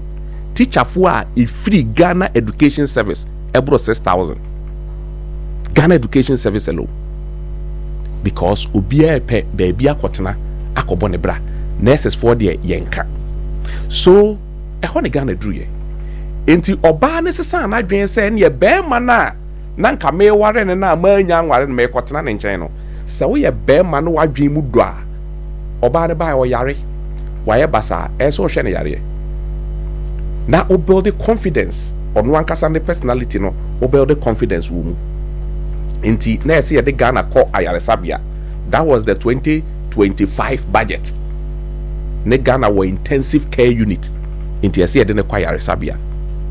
That is why I launch Feed Ghana because I come and the Ghana look at the rate at which na eniema bo akudu ye nhwehwemu hu say ade ema ekomba Ghana pa aduane bo ana eniema bo, that is inflation, the rate at which kosoro afei Ghana hana nkasa no uye bibia kura nye yie enti a result is obi anko import eniema mra eniema na so ede ba no because of the exchange rate aye forex no na eso enu nti eniema ni ba beduru ha ne boy dey nti ye buy the first thing I target ye ne say ye be target the city na air fall na ye hata said na na do danko akufuado e kan ye no na ese ye tackle city ni alone the niema mienu ne bre Ghana e ma ye debt no e ba form how because ye best cities near the akutua ye ka ye de no in dollars enti sɛ cedi no ɛwɔ 16 Ghana cedis to $1 na sɛ utimi twene form de ba beduru 10 look at the percentage difference ɛso nti ma Ghana ka ɛba form afei ɛno nso ma ɔmo a ɛkra nneɛma ba no nneɛma no boɔ ɛba form relatively obi bɛka sɛ reflect wɔ yɛn yemu bi a wokɔ market a unhu ne sɛdeɛ ɛso teyɛ no but ɛyɛ dan a ɛboɔ no aba form kakra tamwa ne yɛ ka kyerɛ yɛn nuanom ne sɛ Ghana ho kyerɛ no yɛ mismanagement but mo de hyɛ Russia ne Ukraine a wɔn ti wɔn baabi kontɔkwa ɛnyɛ sɛ ni effect ɔwɔ man ne koraa nso but ntɔkwa ne ntumi mfiri Ukraine ɛntra Russia ɛmfa hɔ a mɛfa African country yi nyinaa ntratra mbani ɛmɛhete Ghana nko a enti sɛ ɔman no ɛkɔ ahokyerɛ mu a there is something that you are not doing right enti deɛ ehu yɛ paa ne sɛ nkurɔfoɔ de gold ɛfa kwati kwan so ɛkɔ ama no ne enti ɛne yɛn block saa loophole no na saa sika no ɛnka Ghana ha in hard currency a kwasi bro ne friend hard currency no which is the dollar ɛno ɛboa Ghana ama yɛn cedi no stabilize yɛ so bɛka yɛ a yɛhyɛ aseɛ no ɔmo so wei ɔmo ɛyɛ 4G ɔmo ahyɛ da na ɔmo manipulate system no cedi no bɛsan akɔ soro paa afei Ghana fo nyinaa hunu baabi a cedi no ɛwɔ saa deɛ a ne 2026 budget no ɛsɛ sɛ o sustain the gains na wanya no nti aban ne ka sɛ ɛne ɔbɛ invest hugely in 3 sectors 1 road 2 agriculture and 3 ɛnso yɛ energy nti so hwɛ budget yi a ɛhɔ ne sika kɛseɛ na ɛkɔ ɛhɔ na focus no ɛkɔ why roads yɛsɛ yate nneɛma boɔ so sɛ wohwɛ a wodeɛ menim medeɛ me no metae kɔdwam metae di dwa nti ebia sɛ woa na wodi dwa wo sɛ ɔyere ne di a ne ɔyere ni nkɔmɔ ɔbɛka kyerɛ sɛ nneɛma bi te sɛ mo a ne yɛ kraba ɛboɔ no aba fam ebi te sɛ anwa a ne yɛ kraba aba fam nneɛma ne nyɛ ne nyinaa na aba fam ebi te sɛ memfa ne sɛ aduane bi te sɛ bɔɔdeɛ nom na ade no ebu kura na ne boɔ ne ntimi ma fam wɔ nkran ha ɛhɔ na ɔtɔ odi dwa ne sɛ nti ne sɛ ɔkɔ akɔfa nneɛma ne de aba nkran ha ɛka a ɛwɔ ho na ɔde nneɛma no aba no ɛda so wɔ soro ɛwɔ mu sɛ fam fanwo ɛboɔ no aba fam deɛ but road ne nyɛ enti ɔhyɛnkani na ɔkɔfa nneɛma na free akura n'ase ɛde aba nkran no still a ɔbɛba bɛduru no na ne spring abu enti ɔde ne nyinaa factor in baabi ɔkora ɔde nneɛma no kɔ a kaa bi aso wɔnkɔ enti kaa ɔbɛgye atum yɛ condemn drivers wɔ hɔ ɔno ɛkwan bi ɔtumi de kaa fa so ɔnya gye tum no okopie hɔ deɛ a ne kookoo no ɛbuo bi ɔpɛ bi a ɔde gyew enti ɔmampani sɛ ne yɛn invest heavily ɛwɔ road sector na yɛn san invest heavily ɛwɔ energy because economy ni bɛgrow no industries ɛbɛba industry ne ba ɛbɛ depending on our energy ɛyɛ electricity enti yɛahwɛ yɛ ɛbɛsan akɔ ahokyerem enti ɛsi yɛ invest heavily ɛwɔ energy sector ɛna agriculture because sɛ duane yɛ fo a ɛne Ghana fo timi edidi udidi no me a ɛmɛ sɛ wo house bɛte bɛboa enti sɛ woyɛ babunu a ɛha na ɛsɛ sɛ wohwɛ na ade a in this budget ɛma me hu na me gye tum sɛ aban papa ba menua NDC ama bam ɔmampani John Dramani Mahama ansa ama na menim da sɛ kwati kwan bi wɔ hɔ ana aban bi betimi aka sɛ Ghana from Accra to Kumasi I link the 2 big cities ɛkwan bɛn ne yɛbɛfa so a distance no ebe reduce from Accra to Kumasi over your normal road na ɛyɛ 250 kilometers Mahama say opposite 250 kilometers no e reduce ɛnɛ sɛ yɛyɛ express road na e reduce to 198.7 kilometers or more than 50 kilometers atie free ɛkwan ne so enti kwan no ɛno no se ɔba bɛyɛ express road ne bɛfa asaman adeɛ so ha so wɔhu adeɛ so ɔmo nim no so wɔkɔ nkran a udu baby asese nsamanfo ne ton brodo na won so ekwan bi da benkum so ofa ho fa da so no akofa saman kese akosi achimoda no de afa hwa akofa ni wadubia side wa akosi lake bosomtwe ofa lake bosomtwe ane chese wapie kumase enti se ye yes akwan ni wi a e kire se first no o ko kumase no kita use 250 kilometers now you are going to reduce that road by more than 50 kilometers. It's a quite be short. A quite be short. A quite shorter. Unim near my debeba. A chese usim su kukumasi sisi ya wodru. Sisi ya wakwaba. She yes be another bridge. Edi ato Afram Plains because they be am do Afram Plains and ayam ya say she asase yantamu eda Afram Plains. Eye good for vegetables. Yeah cashew project bi wo Afram Plains. Ye dobro e wa Afram Plains. But the ma Afram Plains adwuma ye den no ene say so kwa Afram Plains no cause opesu ko duro 9 o'clock e wo don kokrom 9 o'clock agi ufiri nkoko be 4 because ense so messe first panto no panto ne kwa agi 12 abo no wasan for second panto na nwumre wasan for third panto until your movement is limited.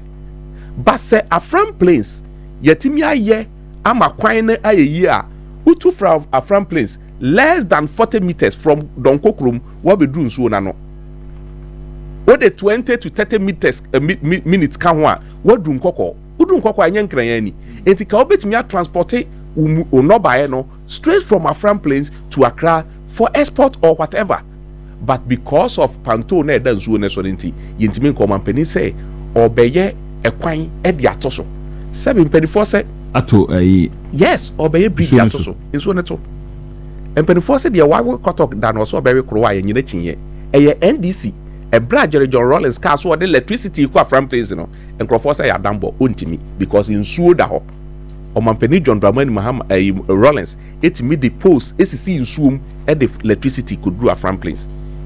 Enti se wo ye babunu no pese wo pe opportunities now Afram Plains is going to be open up into our investment then you run to Afram Plains okoho at this time ubenya land very cheap what na home despite num di wanim kan ya obekọ na asase boye den enti sabre babunu bia wo pe agriculture aye no okọ Afram Plains ubenya asase in a very cheap manner. Now share number of tractors any plows omampani John Dramani Mahama ese ode beba amye dia beye eye kuayo sa afi 2026 enunti se wo hwe express road ya ye de be fa ho no e ho nso ya mirika ene ye kɔ ho e ho ye kɔ abobo ya mfa so ne mechire no enti e ma o kokumase a usim sesi a metimi aka kire say less than 3 hours 2.5 hours na wadu kumase enti basa yenim se ekwan no esai se wo se electricity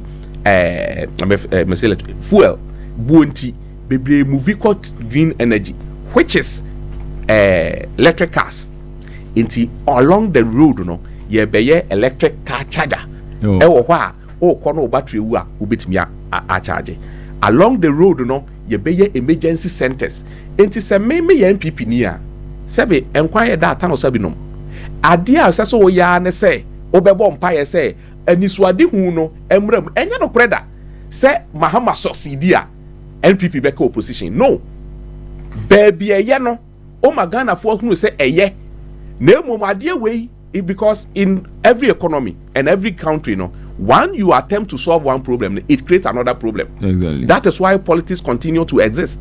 Until once obwa ni aye we no it will create another problem anyway. Then you can also capitalize on it and koye ho konfo bone entra fie ngu nsa enkoti wura entu jam senkwala ngu enkwala wu a wa hwa obabewu medase mo de anam kan ho ne ye moa ne sa ni so ade hu yi embram na bamu a onso me hwa se de wa boje sai wo betimi ya businessman kase nanka business no akoso e bi kra business e be koso ye kra and this chain MPP but I say I can see yeah justice but I say e wo de aba ho Aluta 92.1 justice na otene kan we every kwabla video free poku ase as we have all seen that the economy and the money buying and selling of goods is doing well under the watch of financial minister Honorable Kasa Ato Forcing and President John Dramani Mahama. So we are expecting something good from the 2025 budget. We want the budget to reduce the cost of fuel, import duties. But every day, because of the VAT. VAT na ye levy. But I say, Begazi Adasi, Pukwasi for a church. Young Quay, Agyaba. Na eto de bia na amanyofo ye were free ye ho. To de bia na ye ma enkrofo tifi esre yen. Ghana ye yia aye ma ye nyina. Ghana ye yo ni mendis ni MPP. Inti obia mpaye ene se Ghana be ye. Nanso enokra ye ba ko pe aida ho e wose ye kan. What you say? Ene obia ban bia ba on ye hoye. The most faithful person in NDC Abranti me share the video on social media. Okotra SYZ FM. Na okano kre for once. Say obetimi aka obra onsuro hwe say entutue pa bia akoso in this 2025 no. Aluta FM. A result of anamonda da previous administration a 2 year. And ama ye hunu ni ye hu. Onu be hu the NDC 4. So Ediba on board 2026. And that is the reality. Yamfa busumi nyimo ba manen. Inti anamoto bia wo ba bia e free ba. Yeah, say mean chawa no dey. Now say when it's good you claim ownership. When it's bad you throw the ball back to the NDC. Inti say mfa make it to be near the papa. Sana America to us boni bi eba no. Yes, we ready to. You see, because on also so buy him. For instance, yen share yen inflation rate. Ekoya kodru 54%. And I'm buying no etutu and I'm on share near my Aluta FM 92.1. So here, I brought na ye free about more. Listening to 92.1 FM. Now I am a folk red camp predict to say. You been ya single the gate in 2025. And then ya bind that and shisha. Ye kaswa eswati. Obienim anamoa a debt restructuring program. I bind that and ye. I don't know say. To see it here. About 70% of debt SA service we are not doing it. You can program normally my own. I buy no sika. At the young human be pray. A business and a buy no a timmy a 20,000 every month we go constituencies. Repato Mustafa, you can't meet here one cut district. What's the constituencies? Say a government, you know, a support a NDC party. No? Yes, that's the way they use. I'm just making reference. And I mean, this is not because about 70% of a car is here. You're mindful. As you my bomb who see my do my car. But on records, that restructuring no. Maybe a scan of about 70%. Outside and now Ghana has seen. Make a domestic one room. I'm just I'm saying it. Say a binder down. To two and a movie. You call France. The can be HIA. My briefing space. What I say, China for the beach on my briefing space. Nti semre na on my mind say even your period I best at ye twa ye carnets every month be a chance every year be a twa na so my man kwanzo ke sa na tie dia ya mam mwache mo na ma besre dia ya mam up to 2027 before you start servicing those debt no sense kana na keske dia sa no abeg bakrum amane ya timi de bi e kushin sidi no 92.1 ye ho alove what you say amane yet be a cushion sidino without putting down measures a betimi ama yesikano enya hode agina so what you say it's na ye hwese nima we nyina na aban we ese aye abampa na aba manjari minu nyina ye di ho adanse we Agyaba Magjari Agyaba minu nyina di ho adanse ene me no kasai. The reality of the economy is what we see outside, not what we sit here and talk on radio and write on paper. And then me no can say, it just what to say. That is the reality. And yet you be count. Unko top banchi because inflation is saying. You find inflation top banchi no brody. You find inflation and top agbelema. Ani kobi. And that is the reality. 2.1 Magari, and then me no ka say, me obia a sign. Me say me person me who be mu no kranti mitim nante ba. Aban papa ba by mu slogan. Emra na aban papa maye no. Na kube aye ton no no. Na 4 to 5 cities. And under aban papa ton 7 cities. No, I don't expect this coming from you. No, meba. You see, when you are telling us, say, what ba inflation swati dollar ba form. It's the bang dollar to the bang inflation to the bang. You know, say it needs a long span before it will start. Infection. Minia.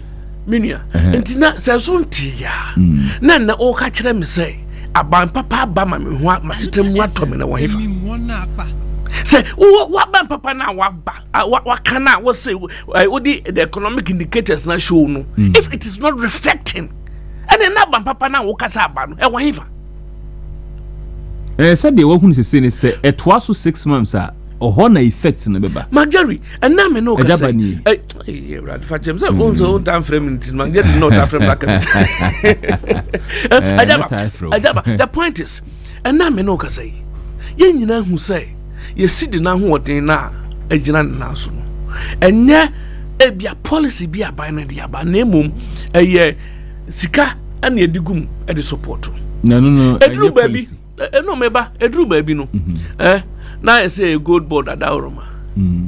Edru baby so ekoye say a Bank of Ghana at Dauroma. Into city ba ko ni papa no bebre. Ye hu de papa no. Minim say as a city so yanko ni ye hu the rare factor. What I say? Into minia the point I mean raising is say Ghana ye be ya me nyina. But the populist agenda. Agyaba Ghana yo hawo. But anyame mama. Hwe Kumasi Express Road yeminu eka ho asemi obie no obetimi akase se o Express Road bia ebetimi ama cars e call direct to Kumasi no betimi akwa ntentem a emwaye obie no obetimi akase nye it's good mpayifo se bi hye wonu ma na otu bia ebeni me ne wo kase yi abandada no de ne saka Kumasi kwan dada no Oman panyin kufo na hye se dwuma die na se se oye duwa tukumase oduhwe nkokwa oduru nkokwa before so be branch no bypass e da hosa de ko se ai frozen se atwede o se de ben o dia se en this ba for 8 years e dey no me fa se that particular project 92.1 Aluta FM ye rakufo adobaye no suhu apedwa a o mampanyi kufuo hye ase no obi complete maye ene me no kasai puku ase tunsamom anya honko on e wo se to aso ne ko link kofa baby a ya nyina bypass na san ye ta ko krom yetako efie no yeduru bypass ona yetimi wie ye ho fa ho kakra even though mu mientum de but yetimi wie ye ho fa ho kakra because fa ho na utwa anyinam nyina tuguru kusi adaswase kwan no so odi ase adan na de ya hyase no yen wie no before we even think about the second one. Intina ya kwese Ghana de obi a bepedi man ho enye me nwanwa se yewura mahama yesa because Agyaba asem maka wo video zum premebre say typical example of what we are about to see aye express road ni kwanda na da ho no aye new town experimental yewura atamus start story building fe aye school dan e school for Yura Mahama Bija host fufro a completely and at times then and associate a skeleton. And Debiana Ghana Sika. Yam fan share at the asi. Na yen yan to Honka Fufrana. Na ebasa na on mine na ye dinner bro. And I see a yeding. Agyaba budget yen him say budget at said die so. And then yin timi e for failing. Ghana for near Tifu T no my share in Yinan. And me say who say 2025 budget. Ban the betu Hono. A fee econ a year no. Ye fan 2 years so. Na ye could see say. The budget figure is there and then the actuals. So and ye beyond the abine cast will beat me no Timiana. And this in campaigning catches of a be woman's back. Budget allocation say na ban de ko and the 2026 budget here by and then aban kafa ho abani promise Ghana mabun na no ye hwa to renche me baye as a result of unemployment nti ye maba wa ensia ahwede wo nkwa abani ka kire yen say oba be create 24-hour economy. Our 24-hour economy is going to be the game changer. Ama mabrunya mujidie 2025 budget then aban ka fa 24-hour economy and me no ka say ye nuanom timi transo ka so and the 24-hour economy ya hyase e koso but my Agyaba, I'm daring you on this platform say you say Ghana Publishing Company run a 24-hour economy na tema TDC so run 24 me pa chaw yes, me the mumubomra. Na mububo wia. Agyaba, yemfa camera, ye point free ha. Yemfa camera enko. Na yenko bisa say 2024. Na working force at the same. Na implement 24-hour economy no working force no at the same. Is that what you told Ghanaians? So definitely times 2. No. What is that? Ko yemfa here. I'm telling you. Me say I'm fire. That's why I'm challenging you. Say media for mum why. Mum mad tempia here my phone meter hanka. You should also help us. Esa wa kan na maybe kwa check here say no crazy. What is it? Yen kwani ko bisa say. Ya kan na omo de videos na interviews by abontin. And me sure say. Ya wo man mu. Emma omo ka kire say. 2.1 FM. Agenda 111 no. Akufu adu kra ne no bo hye ni nyina kra wontina nwie mu ba kokra. Nanso ye baba mo ye yi Asante regional minister a okon inspection no he only called for the health ministry say they are ready no mo fa doctor for mekum.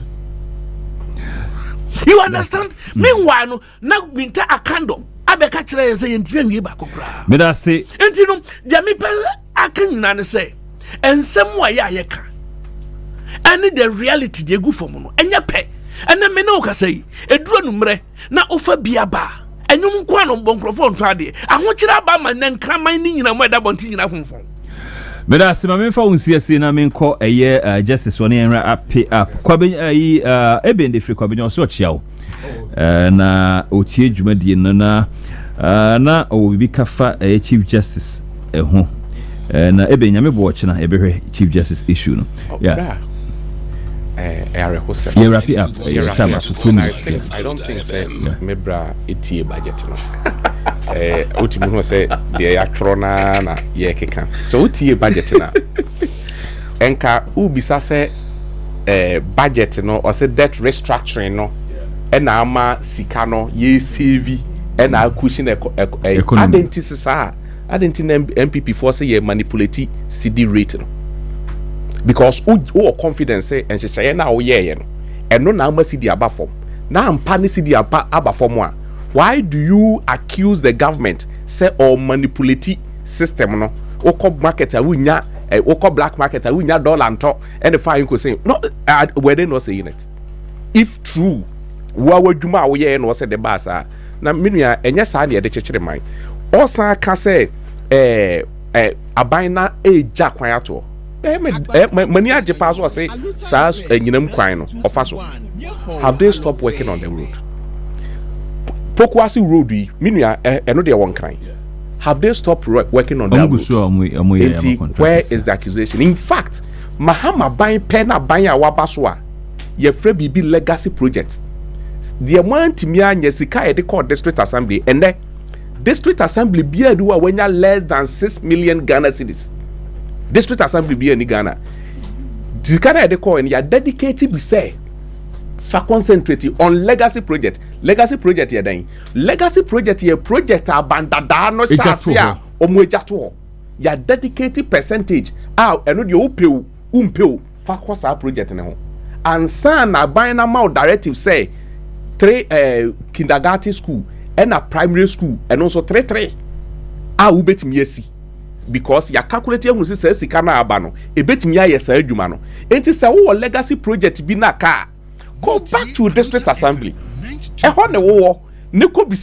will tell you na yenwie no ayenu next year no you will see number of legacy projects ya complete already agenda 111 dia mu wie ya mu commission bi a ne empakura nsim no hospital and tese filling station and over filling station we could do access to nya petrol mu mu wie ya empakura nsim no ya complete enti me no ka say in this budget ya besa wie 10 of that project. It was in the intimate slow. So, Obe Kasafa budget in one, Mr. Nyakwenya. Spend about 2 days for read the budget. Now, Ubetna Waka. Now, said the okay, the answer will be a one kind. It's hard, with all due respect. Say, what kind of refia, Mr. Shall go over. Now, may rapport up. Yeah, Mr. I put at this Radian Messandiasre. Ghana Mabru. Aluta FM. A comma diache. Intis nyabre netina budget ne ho ne hunu say ehina me opportunity ewo how can I actualize those opportunities not taking advantage ewo aban papa na ahaba no ho job creation I know very well say nye nipa nyina betimi create adwuma me obi adwuma de hye me say me gu no because me person me nya me ame de na mani age me started me poultry farm and you are aware in 2001 and ye yi me free marketing because of omo adaworoma omo mismanagement and ne menya confidence me revamp me poultry farm it is a sana dia which I'm not benefiting from and kokon project no from me because minim say be the sika ko shemu a minim how amenya enti men twan sa ban mremiska but obi wo hwa ne ho nso enti aban ne so okwa invest hugely in poultry production. How are you taking advantage of it? That is what next week I'm asking. Yeah. Agyaba, me nwe ka say na oka about Afram Prince.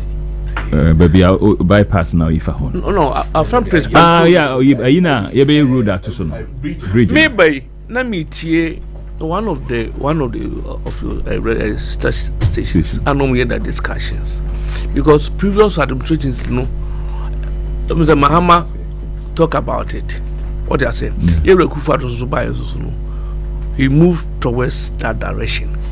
What they are saying. There were challenges, and the guy was discussing the challenges. I remember that was listening.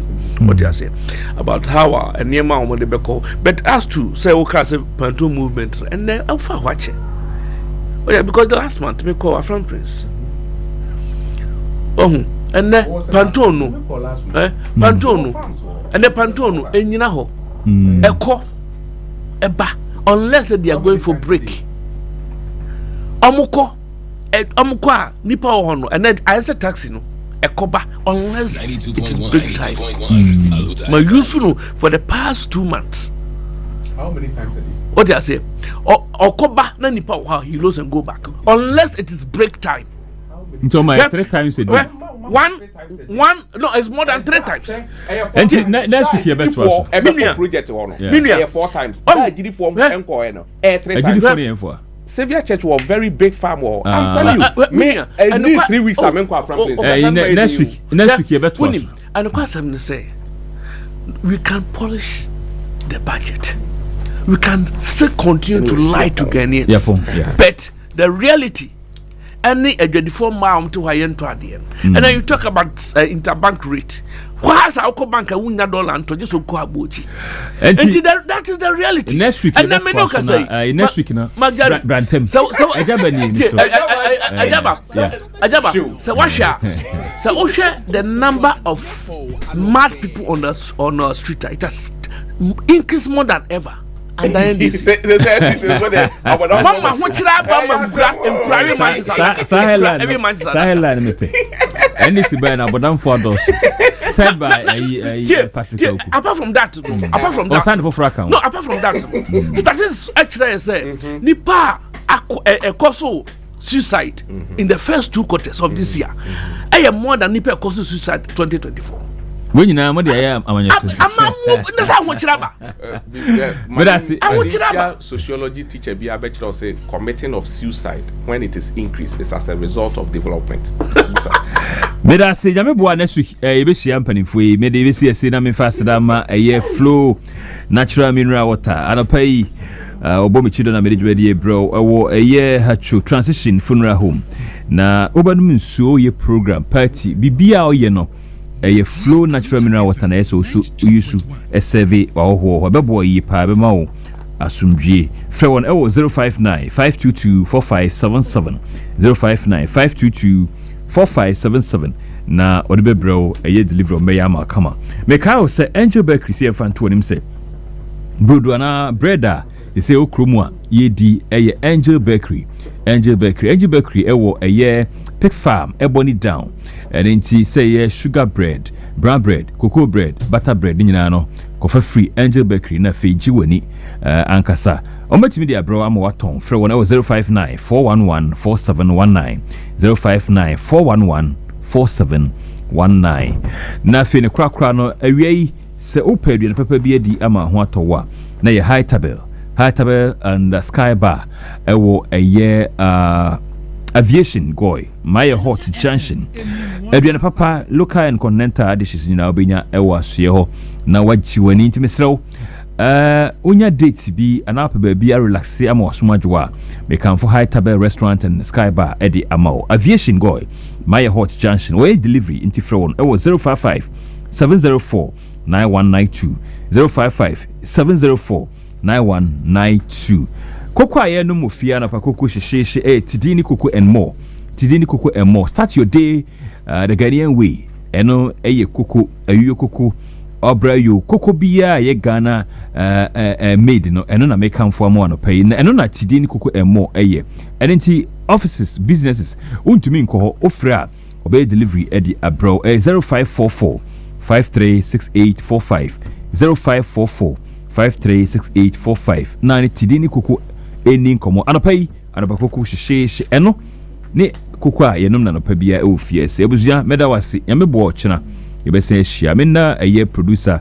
agenim ase anapai on ebo ma djubadi ekọ kama DJ Kofi na nopai nso obom chidom ofia Shanti Henry na amponsa ejiramu dindinda wo boy djuma nopai na eye Britney Samira Ella na fei eye abaiba ba kwikra de saying dodo kokoi bai Alima mena wasepa Rabbi Humphrey ye Bigotten Precious na Fifi Pratt onyina time achi na Virgin Blogger adwuma wura eye CEO Clement Jatoba bia obi anopa achia opani nyame nhira bebre ye frame Agyaba Kwaku nyame bo ochina ye besan ahia na atwe akosua na kobena meda wonso ase news team no eda wase washa ase odini subre anwumre no nsia obesen aba na kai se mesori royal lady ne team etna se Ella na ye producer nti obomisa se Agyaba sorry ele boy djuma pa na edi ebro ofisem eno achi no edi agudi hu nsem ebebro na Fifi Pratt nanso wo exclusive interview na oni so fuchira bosom madam non na ye interview na eno achi no rabbi so edi ahima mu nsem ebebro. Keep on listening to Aluta 92.1 yakra.